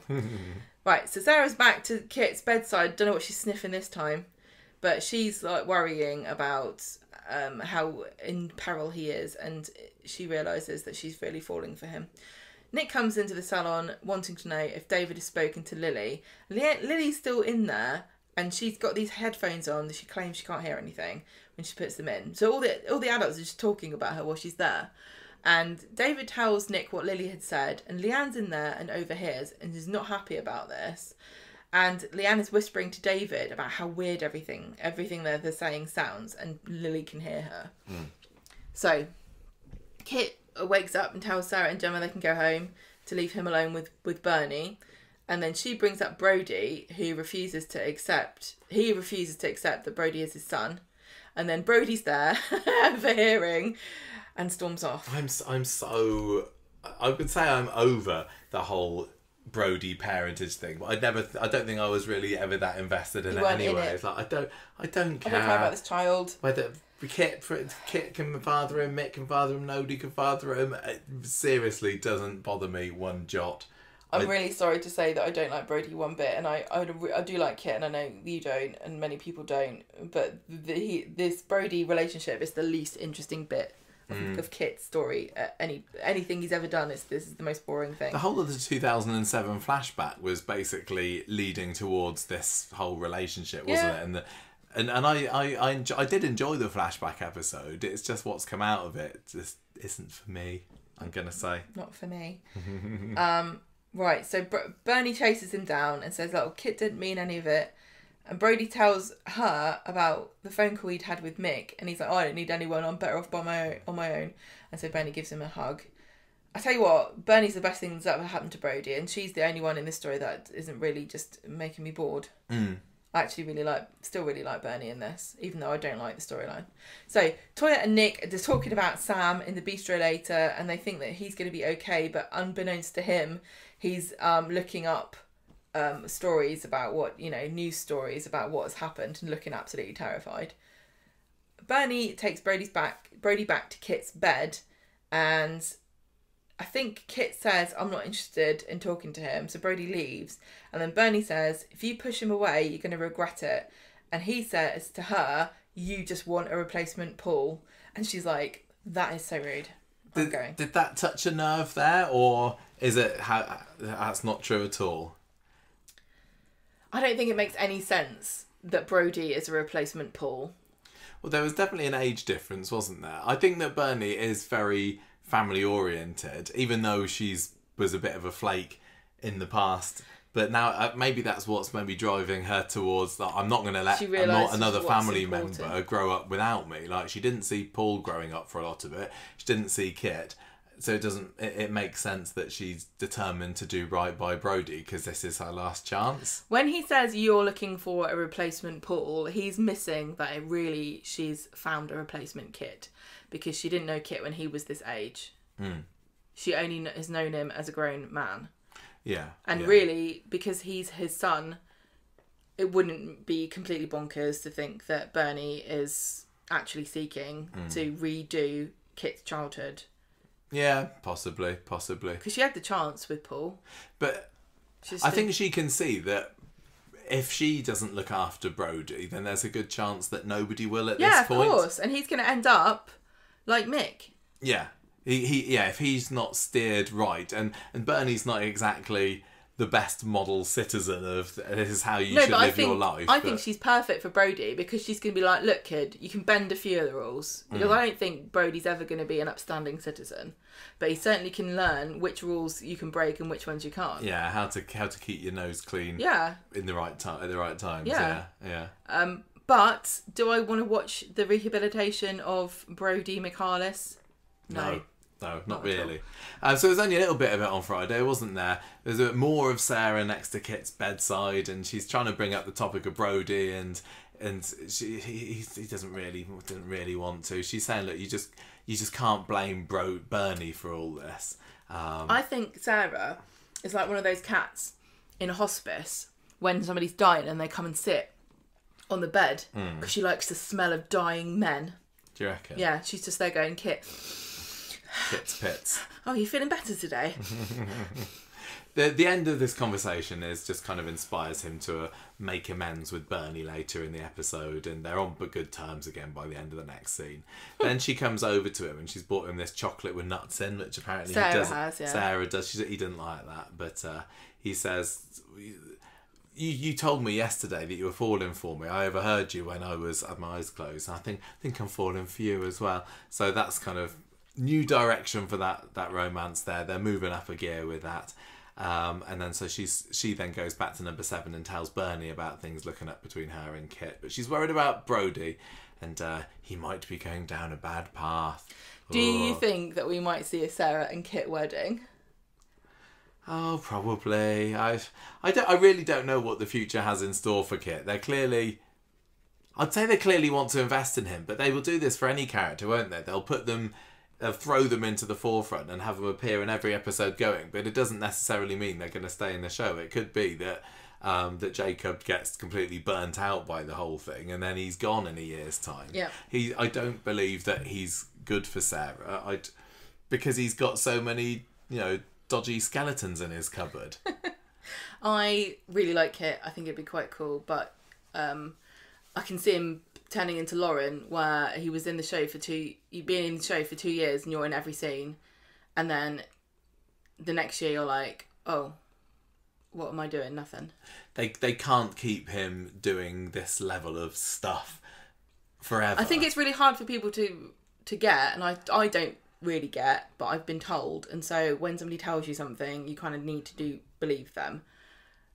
How actually really, really hard it is to be the main character of Coronation Street for a year. Because it's not, even back in the old days, it wasn't like it is now. There were only a few episodes a week. Now there are 6 episodes a week, and when you're not filming, you're learning lines and you're thinking about it, and a lot of the stuff is really difficult and emotional for some people, not everybody, and it's really physical, and you use your brain too. There's lots of downtime in between scenes, but you're not going anywhere. It seems so tiring and full on. There must be a better way of doing it. It's interesting to me to think that for the actors. Lisa was used loads last year. She's in it quite a lot this year. Same with Kit. Surely it's just got to be inevitable that these police stories and scenes will stop, because they can't physically have Vicky and Jacob, in the top 10 characters every year. I know. I think the closest. So I think we're just going through a period. It can't physically carry on. The closest thing you really get to what they do in Corrie is like being in a play, where you're performing, and you're maybe doing matinees, but it's not like that, because you've got the lines, you learned them already. You're not learning new lines for every single day. You're learning lines for every day. It's really, really hard, and it does make me worry for Swala fans, because I know that there is a lot of... they're so passionate about Swala, and they love to see her on the screen. And when there's no scenes for Lisa and Carla... It's got to come. They get upset and they don't like it. and I'm just waiting for the inevitable fallout when Carla and Lisa are not the main attraction anymore, because I have to tell you, the actors will not be able to keep up with this, and it's absolutely no slight on anybody, because it's superhuman what is expected when you're in the main storyline for a year. It is incredibly grueling and tough. Yeah, and sure. Nobody can do it for years on end. You just cannot. But for now, this is what we've got. So overall impressions of that story, I think, ridiculous, but quite engaging on Monday, and it just kind of slid downhill after that, is generally my thoughts on it. Now, I'm probably going to say something unpopular, because I know that I think this is awards bait.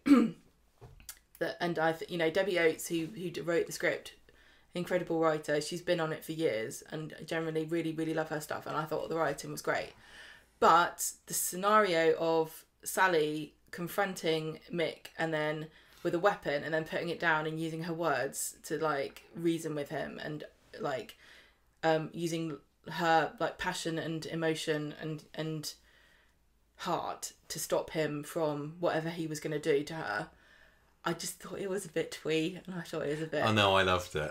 A little bit naff, and I felt, I'm sorry, but I said it at the time, and I stopped saying it when she left, but I'm just going to start saying it again. I thought the same thing about Gail Soliloquy, and I know she won a BAFTA for it, but I still think I think it was nominated. Well, alright, she got nominated, which is more than I'm ever going to get in my life for anything I ever do. I just thought that was a bit twee and a bit naff. I don't think you think I you're don't allowed think to I'm. think I that. don't think I'm ever going to be the only one who thinks that. But I definitely don't think that that's going to be a popular opinion. But I definitely super love the investment in Sally as a character. For that scene, I did love that she was the centre of it. I completely understand, of course, as a woman of any age going up against Mick, you can't beat him to death with a pipe. There was no way she was ever going to beat him, so it was only ever going to be able to use her words. But equally, I don't think that Mick is a poet in his soul, so I don't know that there's ever anything you could have said to him. And I don't think he was there for any kind of logical reason at all, because at that point he must have realised the police were there and he wasn't going to get away with anything. Yeah.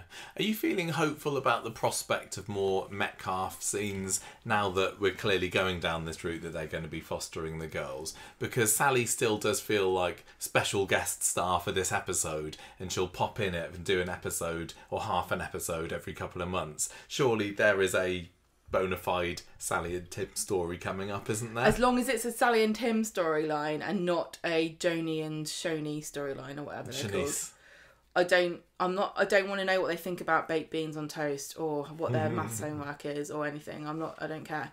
I want to see Sally and Tim floundering and out of their element and realising that raising a generation apart from their girls is completely different. That would actually be really interesting because Sally's thinking she kind of wants to relive bringing up Rosie and Sophie, doesn't she? Yeah. And it wasn't a walk in the park for them. I think Sally's looking a little bit rose-tinted spectacles about it because they were both handfuls in their different ways. Yeah. But yeah, raising a modern child, I hope that they touch on that. I would love Sally it. feels a bit out of the because they'll be depth like, there's so many things you just do not know. And this is why parenting is so bloody difficult, because each generation of children has a completely new set of challenges and each child is different. So even if you're coming at it from the perspective of Sally going, yeah, I know what I did wrong. If you did it all right, if you raised Rosie again, but it's Shanice, you're still going to make the mistakes because it's not the same girl, is it? No. If you raised her the way you should have raised Rosie, you're raising her wrong because it's not Rosie. Right, shall we move on to the Gary story? Yeah. The gingerbread man, although he is out of bed by Wednesday. Do you want me to start? Yeah, you go for this one.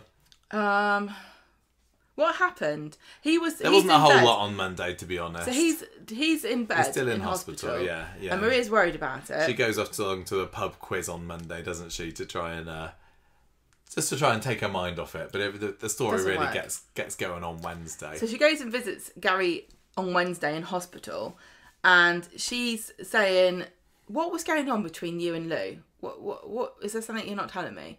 And Gary then has to admit that Lou kissed him, and she's stunned and like absolutely furious that he didn't tell her before now. And he also tells her that she set him up with these fake texts, and she's like, no, I'm not having any of this. It's too late to apologise. I'm out. Do you blame Gary for keeping quiet on this? I know. If I was Gary, I'd be thinking I could get away with this because she's not going to say anything now. She's in prison. Yeah, I think it's a really difficult one.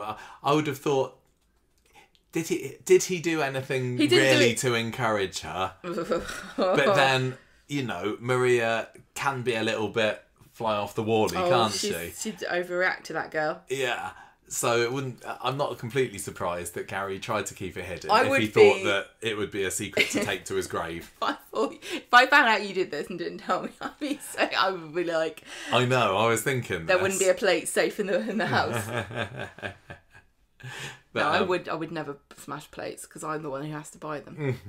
Right, so Gary's like panicking, so he discharges himself and goes to the salon to talk to her. So later on, she gives him a good grilling, and he says that I was going to tell you, but I got attacked. And then Lou, you know what she got up to. I'm really sorry, and she's like, I can't accept this has happened. Then Liam he's on the route to be an empath, isn't he? He's like, oh, I can sense tension. Was this the episode, or was it Fridays, where he kind of makes a bit of a joke about Gary being beaten up by a girl? I can't remember. I think it might have been that episode anyway, things thaw out a bit, and then he says, you know, I'm done letting people walk all over me, and she says, no, you're a nice guy, I guess, and he's, no, I'm not going to be a nice guy anymore because look at where it's got me.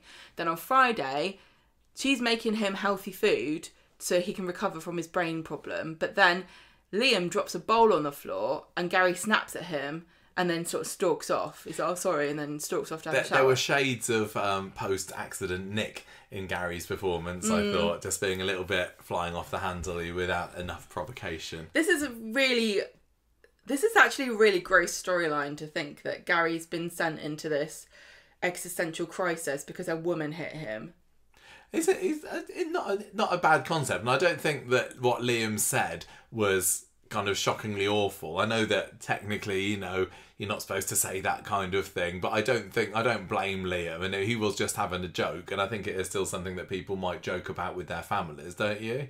I guess so. I just find it I think it's kind of grim how it just there's this misogyny at the heart of this storyline, and I'm not saying it's unrealistic at all. I think it is quite realistic, but it's just really like, if I was Maria, I'd be really like, it's not that I think women are equal physically at all, because we're not, but I would find it very weird that you would be thrown into literally a mental breakdown because it was a woman that hit you.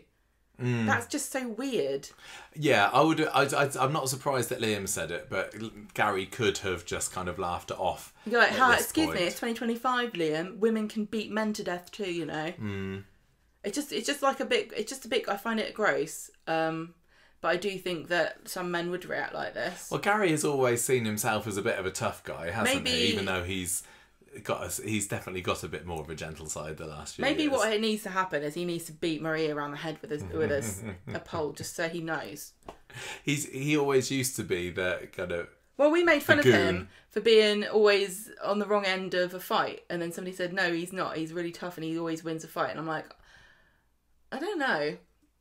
It is a running joke on this podcast that he is always getting beaten up. Yeah. So why is he surprised? It's always been men in the past, hasn't it?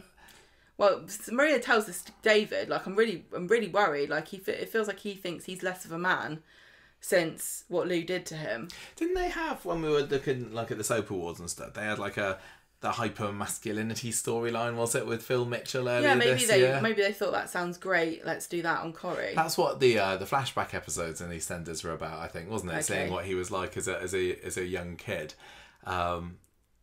It's really troubling because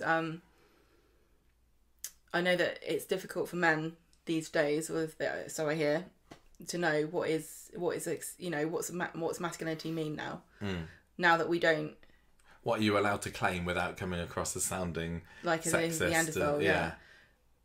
But it just makes you like the unspoken. the unspoken other side of what Gary is, why Gary is troubled, is that he's clearly spent his life seeing women as potential victims and like always weaker than him, and are like, so does he walk around the street and go, I could kill her if I wanted to, I could whack her in the head? No. Never being threatened by a woman possibly being able to hurt him, because as a woman, I've never, like, there's no man that I ever see that I think, oh yeah, I could beat him in a fight. Like, I know men would, if they wanted to, pretty much all of them would be able to kill me. And maybe the fact that he's being confronted with some kind of vulnerability, I kind of, maybe it's triggering me, because I'm thinking, yeah, that's what it's like. Welcome to the world. Like, I know you're not a woman, but welcome to how it feels to be a woman and to not feel completely safe all the time. And I know men don't always feel. I know it's just generalizations. But I think it's really like stirring up some feelings in me, wow, this storyline about Gary feeling emasculated because he got hit by a woman. Yeah, I'm surprised it's gone down this particular route, but I'm kind of interested to see where it can go next. And are the other guys going to start making fun of him? I've seen people online querying whether or not his PTSD is going to come back again. And that was a long time since he had that. That's going back like 15 years ago. Well, and it has only been recently that Abby's had it, of course. Maria looks this up, doesn't she? She's looking up PTSD, and he gets mad and calls it mumbo jumbo and psychobabble nonsense. So he's obviously not going to seek any help for any of the feelings that he's encountering. I'm just not completely in the mood for another mental health crisis storyline, because we've had it with Carla, Lisa, Abby already in the last 6 months. I am interested in this. I think it's an interesting take. And just because I feel like the behaviour of somebody or the thoughts of them about a particular subject are really abhorrent doesn't mean I don't like them as a person or I can't see where it's come from. Like, there are loads of people that I know that think really, really awful things, in my opinion, about something, but I still, like, I'm just saying, like, I know that people in real life probably feel like Gary does about this. It doesn't mean you're a bad person. No. You just hold a view that I don't like. It doesn't mean I'm right. I know that. I know that for a fact. Yeah. I never come out here saying I'm right about something. It's just how what you think. It just so happens that I am. It's just a coincidence. So, Kirk and Gary is playing cards later, and Kirk's trying to work out what being in a coma was like, because he's thinking about Craig and what Craig was thinking before he died. Oh yeah, that was quite a sweet sad, wasn't it? And then Gary's kind of feeling at this point that people are being sent to look after him, which is just making his feelings of inadequacy even worse. See, this is the trouble about, the phrase is toxic masculinity, isn't it?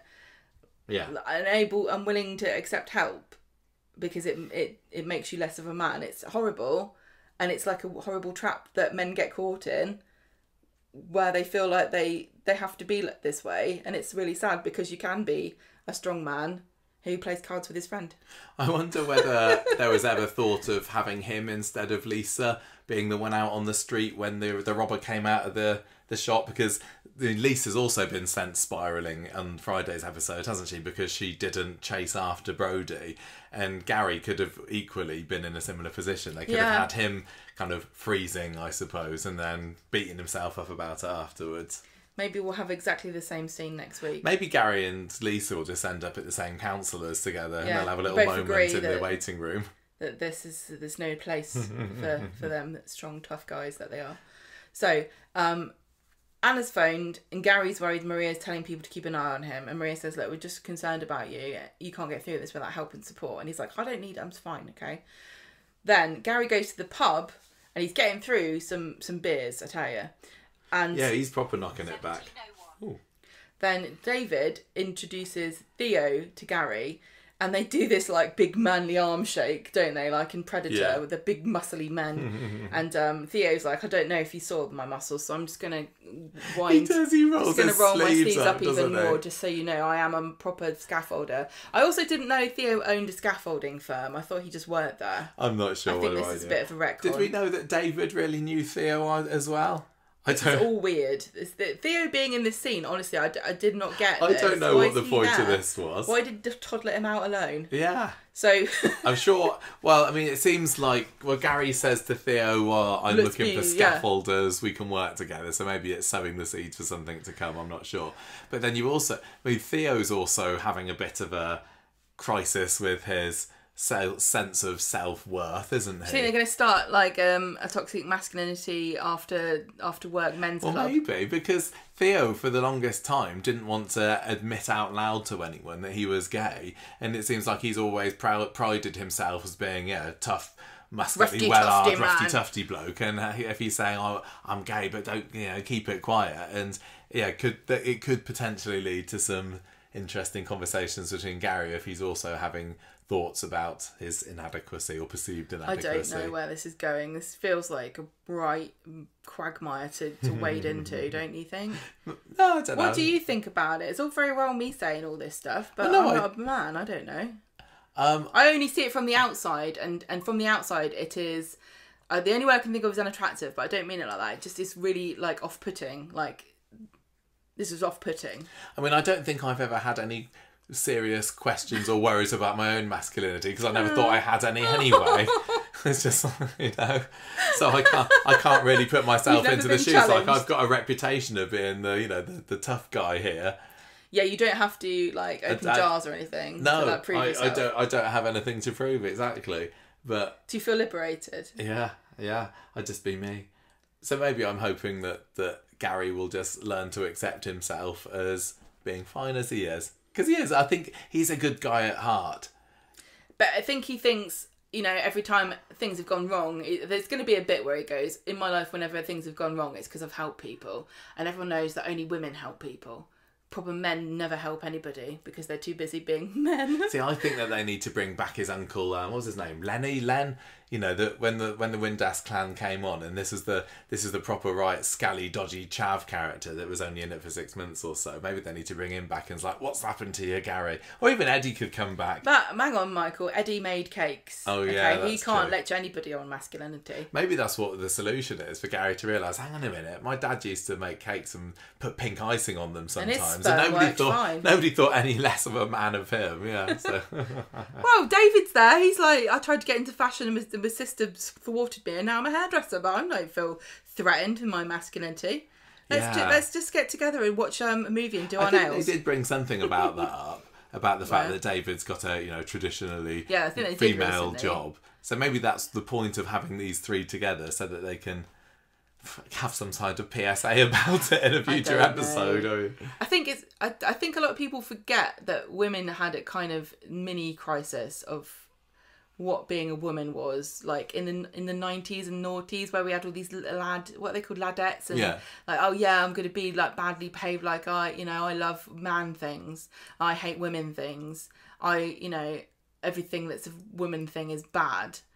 And I do think that women had a little moment like that. I don't think really people talked about it very much, but I'm glad we're kind of over it now, because it was so horrible as well. Like, just and like women who don't get on with other women because they're so bitchy and gossipy, as though all women are kind of one big mass of like bitchy gossips, which we're not. So women have similar things, but I think we don't talk about it as much. And but Corrie's not done a story like this before, so no.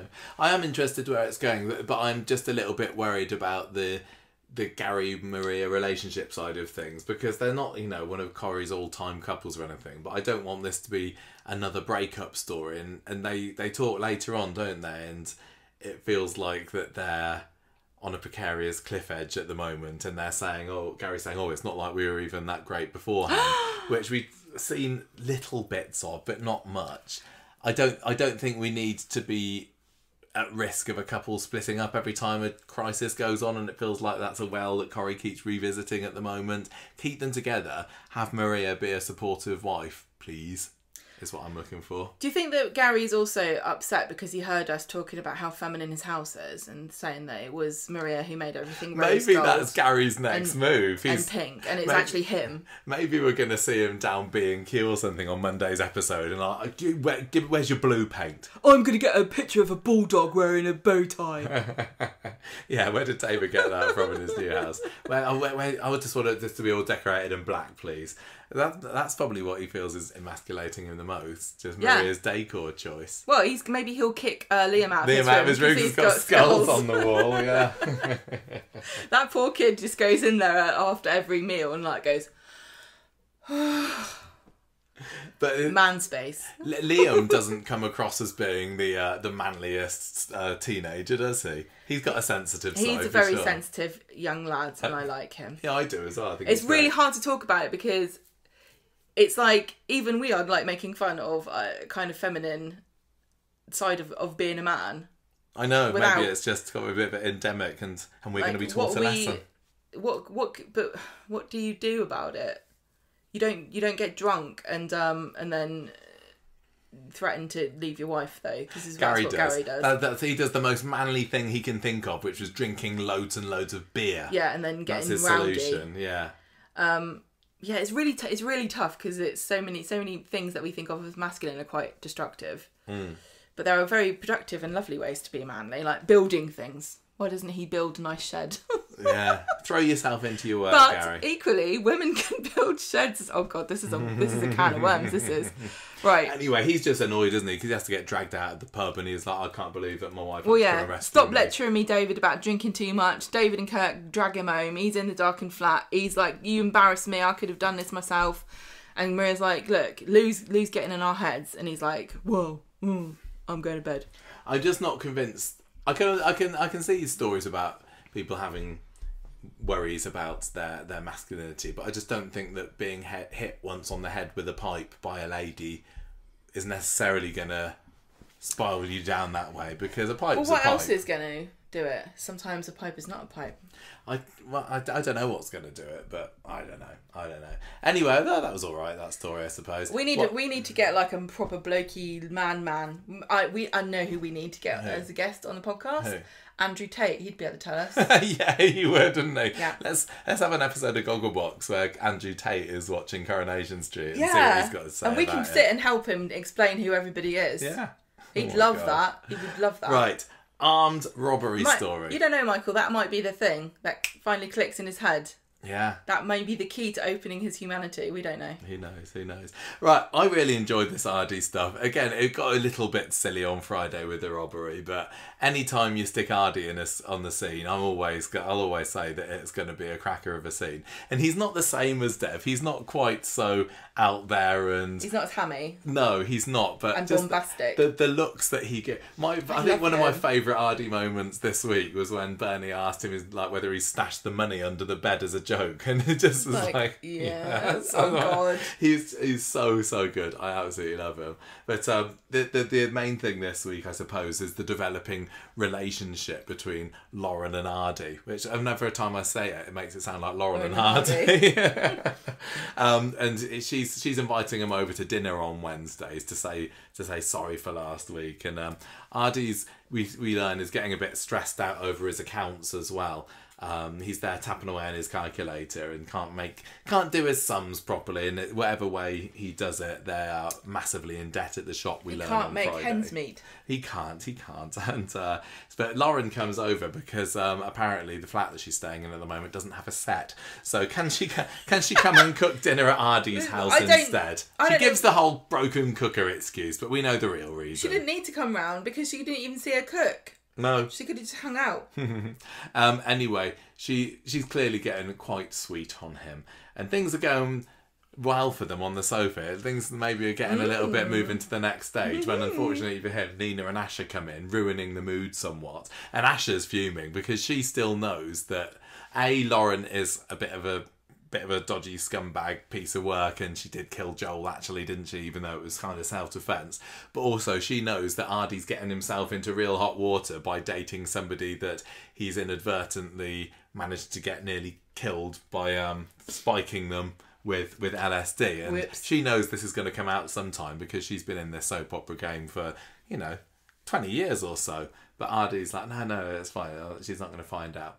And he's also swearing to Asha that they're just friends at the moment. She says, look, if you're not careful, you're going to end up dead in a river like Joel. That would be quite hilarious. Friday's episode kicked off with a kind of a refreshing bang, didn't it? Because it was only in the first scene, or maybe the second scene, that this robbery happens, and we see a masked man bursting out of the corner shop and Ardy shouting half-heartedly down the road after him. Lisa's there as well, isn't she, like we said? Lisa and Carly just been jogging. Yes, they have had a sexy jog together, and Lisa's too knackered to go and chase after I'll tell you Brody, what, probably, all or whoever it episode is. on Friday I was just watching Lisa in that massive hoodie or whatever it was, that big jacket she was wearing, and just like, it was making me so uncomfortable because it was like 29 degrees or something, and I was just like, how are you wearing this? Of course I know it wasn't filmed at the same time, but just, do you get when you're really hot, if you watch somebody wearing hot clothes, you're like, oh my god. I don't get that, but I can see that it you makes might. me really uncomfortable. So the story at the shop goes, Asha is told later by Ardy, is that this guy came in, pulled a wrench on him, demanded takings from the till and then their safe, and he was like, oh, we haven't got a safe. And he ends up, and then the man gets mad, starts smashing up the stuff on the counter. Ardy's feeling super ashamed of himself, or I suppose he is, isn't he? Because what is later revealed is that this was actually Brody and it was a setup. Did you see this happening? Because there was definitely something fishy about there was a Ardy's bit where I reactions to things. Yeah, but Not straight away. I didn't. Here he's saying that he's ashamed of himself for letting it happen, but I think really he's ashamed of himself for letting the shop's finances get into such dire straits that he's felt he had to do this, but also the fact that he knows that he's bent the law a little bit here, and he could massively get into trouble. But he's also pretty peeved at Lisa, he says, for not doing anything about it too. But which is weird, because it's very lucky for both him and Brody that Lisa just stood there. If Lisa had tackled him to the ground, pulled the mask off, and realised who it had been, then the jig would have been up there, wouldn't it? Well, Brody would no way have covered for Ardy. Well, Brody also, when he was running away, didn't have any money. Did he? Because Ardy's got it all. What he's been creaming out of the till, it's stashed under his bed somewhere. So yeah, it would have been all for nothing if Lisa had stopped him. But I suppose it makes sense for Ardy to go along with this tale that I'm really mad at Lisa for not chasing after him.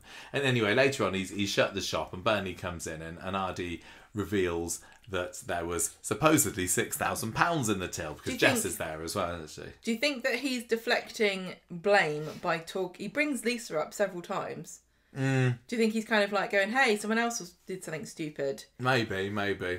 So yeah, he says that there was £6,000 in the till that he hadn't had a chance to take to the bank, and but he says, oh, thank goodness we're insured though. And I think that was the moment when I where went, I was like, hang on a minute here. and this is quite a well that is frequently visited on Coronation Street, isn't it? The old insurance scammeroo. I would not insure anybody on this street. No. You know how, like, there's like, it is based on lots of factors, including where you live. No way. No business cover. I mean, it's not, this scheme wasn't quite also, as well developed as Ryan, sorry. Well, what did he rob the bistro at one point, or hid out there? It feels like not the only one who's robbed the bistro. Michelle for insurance, did maybe. Yeah. But this is also the second insurance job on the street this year. What was the other one? The Platts fire. Oh yes, you're right. They're right. Okay, they're just doing the same bloody plots all over again, aren't they? It's because there's 6 episodes a week, so you go through them faster. Yeah. So anyway, Jess leaves, and he tells. Sorry, no, I missed that bit. Sorry. Then we get the reveal from when Brody comes around number 7 later that it was indeed a fix, and the corner shop ninja that was seen legging it down the street was indeed Brody McCarless. He needs the money so that he can find somewhere for him and the girls to stay, doesn't he? That's the story that he's giving. Got no idea. And so he's come to say, well, where's my cut of it? And Ardy's super fuming at him because he was supposed to be doing this robbery at night. What difference would that have made in terms of the show? I'm not sure. What do you mean, the show? The plot wise, would it have been better if Brody had stuck to the plan? I think it's riskier to do it during the day, and that's his point. But it doesn't matter now. Well, anyway, Bernie comes in and clocks that something's gone on and is demanding answers. Well, she guesses what happens, basically, and Ardy's like, yeah, I did it. I needed the insurance payout. But Brody, so Bernie is fuming because Ardy has now got Brody, who she's trying to keep desperately on the straight and narrow at the moment. Who'd have thought it'd be Ardy into getting trouble. him in trouble? Yeah, this is kind of How did two this come things up that as well? Ardy's done in the last couple of weeks that are like, I see him definitely as a bit of a square, goody two shoes, would never do anything wrong kind of person. Do you think that this insurance scam is in the ballpark of what you might expect Ardy to do? I think Ardy is slightly... I think, although he's socially awkward, I think he's vastly overestimates his own intelligence. Which is partly why he gets frustrated quite a lot. I suppose it fits in with his personality that he's not that good at running the shop, because he likes to think he's the big I am, and he's got big shoes to fill from Dev. You know, my dad used to have 7 shops and is a bit of a name out there in the square dealers or what have you, and then I'm there saying, I want to follow in my dad's footsteps, but you're just not that good. Yeah. Maybe you would be driven to take this sort of risk, because I don't think that Ardy, although he is a bit of a nerd, I don't think that he always thinks things through. Yeah. He's like... No, he's not very good at consequences and forward planning. No. Otherwise he wouldn't have ended up with Courtney, would he? No, he should join the Corrie Writers team. Oh my God. Burn. Rude. I kid.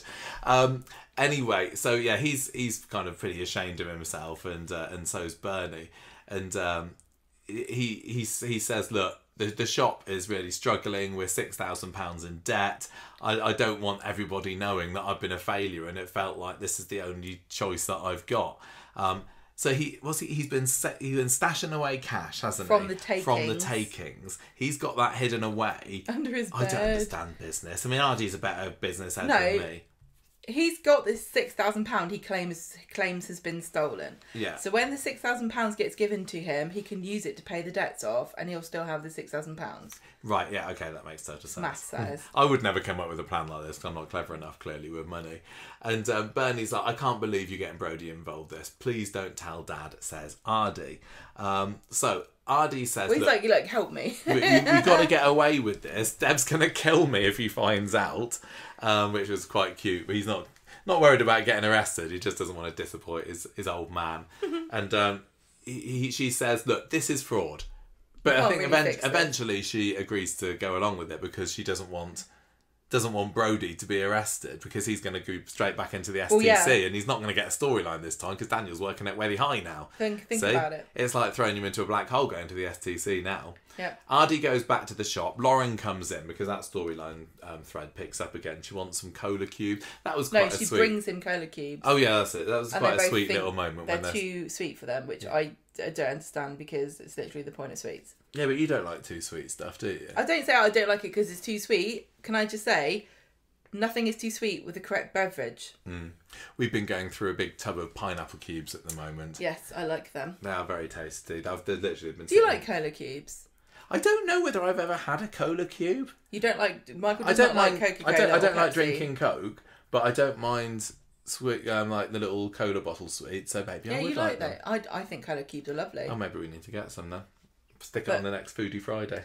Oh yeah. Oh, did you know that the courgette soup we had today was De Barnes's recipe? No, I didn't. It was. This is Des Barnes' from the Curry Cookbook, was it? It's actually a really good recipe. It didn't taste of courgettes at all. It really didn't, and it had loads of courgettes in it. I know. It's something like 450 grams of courgettes cooked in butter, 780 millilitres of chicken stock, and then you cook all that together, and then you blend it down, and then you put in 55 grams of Lancashire cheese, and then I think he says half a large pot of double cream, which is about 300 millilitres. Oh, there you go. Stick it all.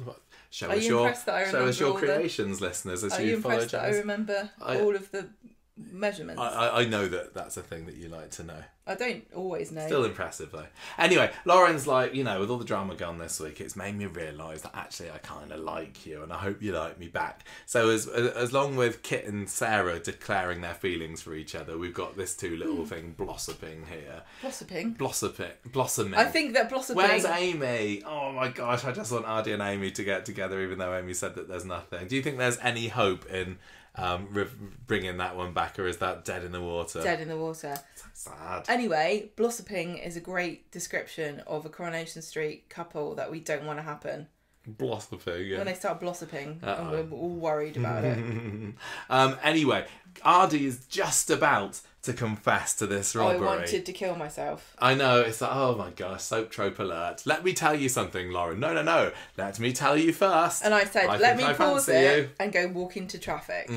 Well, Asher comes in at this point as well, so the chance to confess is all gone.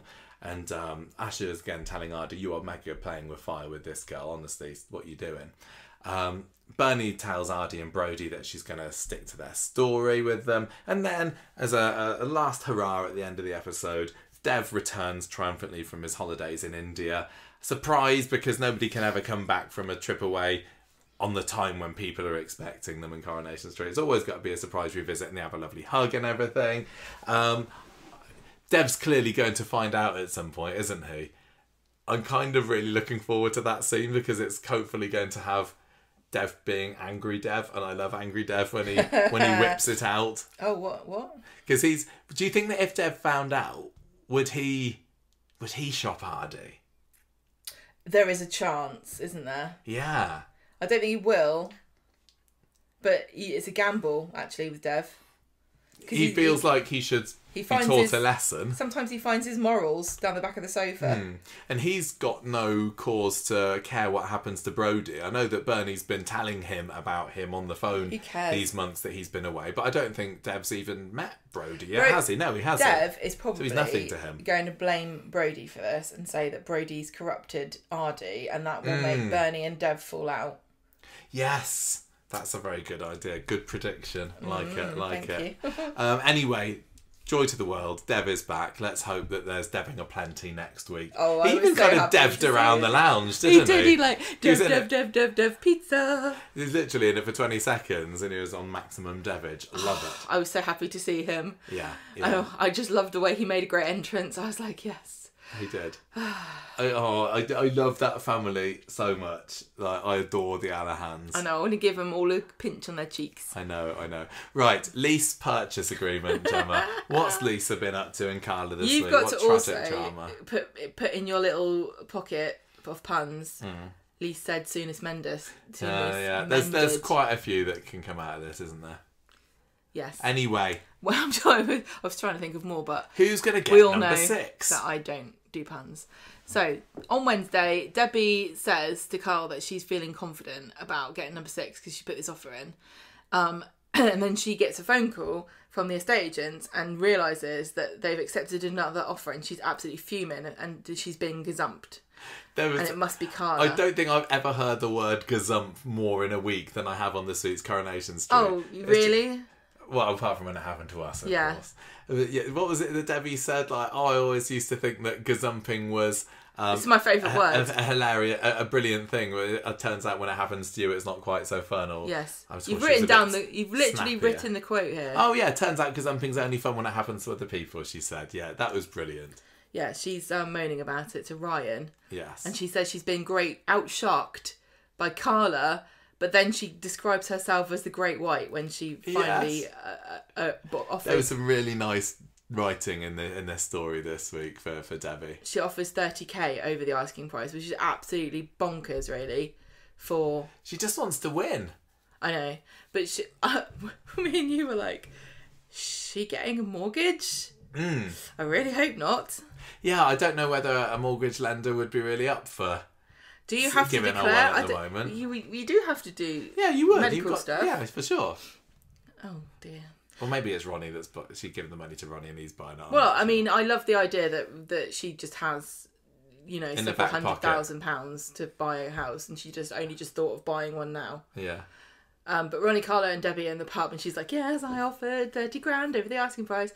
And then Ronnie's like, is this because you've got dementia? She's like, how dare you? I don't know whether Ronnie comes out right and says it, but he's thinking this isn't a really wise thing to do. And she kind of said, oh, is it because you think I've got dementia? Well, actually, I'm in my prime at the moment. So she was on form this week. I was really happy for her. Debbie's always on form. Well, it's not going to be consistently...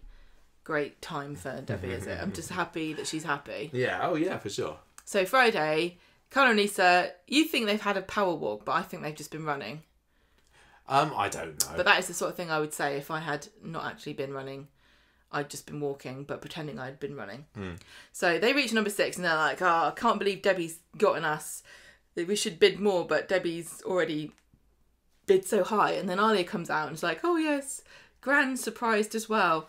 And then a robber runs out of the street, and this is when Lisa freezes and she can't move. And everyone's like, what are you doing? And they go back to the flat, and Carla's trying to talk to Lisa about it. And Lisa's trying to ignore her, going, well, I want my job.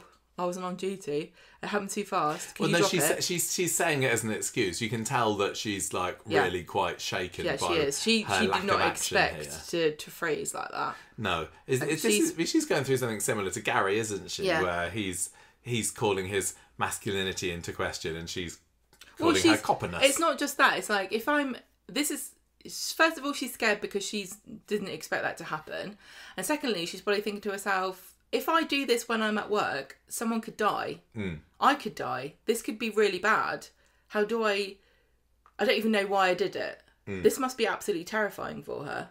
Yeah. So something to tell the therapist about next That's session. what I was thinking.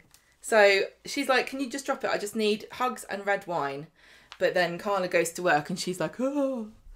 At the hotel, Ronnie is telling Debbie that she's just offered too much for this house. It's pretty reckless. What if it turns into a bidding war and then they bid up so high and then you match it and then they pull out and you've paid money for nothing? He goes off to work, and then there's a funny bit where Ryan comes and they're doing some personal training together, and she's pretending to do stretches, and she was didn't. Amazing. He was like stretching and stretching his toes. She's drinking a coffee. Yeah, she kind of reaches out to the side for a stretch and grabs her coffee. That was brilliant. That was such a nice little moment. Funny little warm up, and then they go on an invigorating run, and they end up in Coronation Street. And although Debbie tries to avoid her, they end up running into Carla. And Carla's like, look, you're not thinking straight about this. You shouldn't have put that high bid in. And Ryan says... Ryan's caught in between the two, isn't he? Yeah, one's his aunt and one's his boss. Yeah. And Debbie says, well, if you want it that badly, gazump me. So Carla goes back to the flat going on about Debbie to Lisa, who is just starting to cry. And Carla's like, oh no, and gives her a cuddle, and they have a chat. Then Kev shows up at the hotel for a free drink and a chance to talk about the fact that Debbie's offered so much money. Yeah, for this everyone's house. realised. Like, everybody knows that this is a bold move. I think what Debbie's done is gone, I cannot control anything in my life, but I can bloody well make sure I buy that house. Yeah, she knows it exactly. She knows exactly what she's doing. She's like, yeah, I know it probably looks bad to everyone else, but this is something I can, like, I don't care how much it costs. I want to be near my family, and this is something like, how long have I got left? How long have I got left to enjoy myself? Let me buy a house if it costs me 30 grand more. So what? It's not your money. Yeah, exactly. Fair play to her. Do it. Well, she says, he's saying to her, do you really want to live there that much? And she says, I want to be near my family. So he's like, oh, think about it a bit more. So back at the hotel, Debbie's feeling good, and she says, you know what, I'm going to withdraw my offer. I just wanted to see Carla's face when I gazumped her. And she says, I'm not doing it for Carla, the baby shark. I'm doing it for me, the great white. And that was great.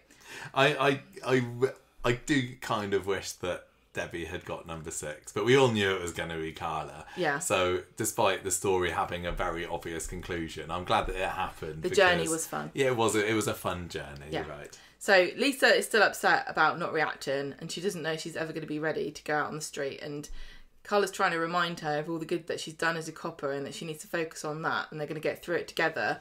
And then she gets the message from Debbie saying that Debbie's pulled out, and she's like, yay, we got a new house. And Lisa's just so in turmoil that she's not even happy. She can't get excited about it. So how long's it going to be until they move in, though? Because tomorrow, as we know, the wheels week. in Weatherfield move very fast. Yeah. I wouldn't surprise me if next week they're moving in. If I was Alia and Yasmin, though, I'd be fuming at this point. Why? 30 grand down the drain. Yeah, Yasmin probably went and splashed out on a... Yeah. I don't know. What would Yasmin buy to spoil herself? Organic hummus. Yeah. That's what you eat in London. Yeah, and then she had to go back to the That's what your sister's always eating, isn't she? Yeah. Really nice pair of dangly earrings or something. Nice got a go. Maybe she donated it to the charity. When we got gazumped, the other people pulled out in the end, and then we still had to pay what they gazumped ourselves. So maybe they'll have to pay 30 grand. Well, if Yasmin's savvy, she'll make him pay it. Yeah.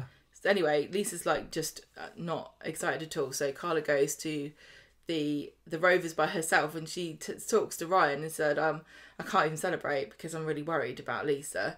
I'm going to have to do something to help her out. But the Webster clan are there, celebrate. Well, they're kind of like proud of Debbie for making a good choice. But then Carla comes over and says, you know, my flat, you can come and, you know, view it if you want to, but let me know because I need to tidy up. Carla, your house is always tidy. Yeah. So Debbie's going to live there. She says, I'll think about it. She said she didn't want to live in a pokey flat, but it's only pokey if you've got a million relatives living with you, like... Yeah, I think it will be fine for them. My question is, you know, is the curse of number 6 broken? Or are Lisa and Carla in for some spooky times ahead? I don't want to get any Swallow fans upset, but maybe just avoid our curse of number 6. Yeah, many a murder has happened in that house before. It is a revolving door of... That is the I'd say that the Nazirs have broken the curse. Do you reckon? At least of characters, at least the revolving doorness of it. Because they only ever lasted a few years. Yeah, people have still dropped dead in that house whilst the Nazirs have been owning it. Like, what's his name? Hashim the other year. That, I'm sure they have lots of ghosts. Many happier time ahead and lots of drama. And what was I going to say? I don't know.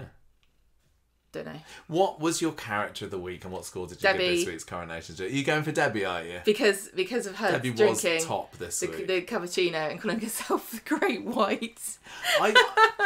I don't know. I'm kind of torn between a few characters this week, to be honest. I'm thinking I'm probably going to settle on Sally because I really, really loved those scenes with Sally and Jamie. Yeah, I should say Sally, Monday. but I'm saying Debbie. She was. It should brilliant. It should be Sally. But I mean, she was only in kind of that episode, wasn't she? She didn't have much to do beyond Monday, whereas Debbie was good all week. But everyone's lives. She saved everyone's lives. She was a great potential future foster mum to Joni, and it was just a brilliant performance all round. But I thought, you know, Mick was very good, as stupid and ridiculous and ludicrous as the story was. I think that Mick was a really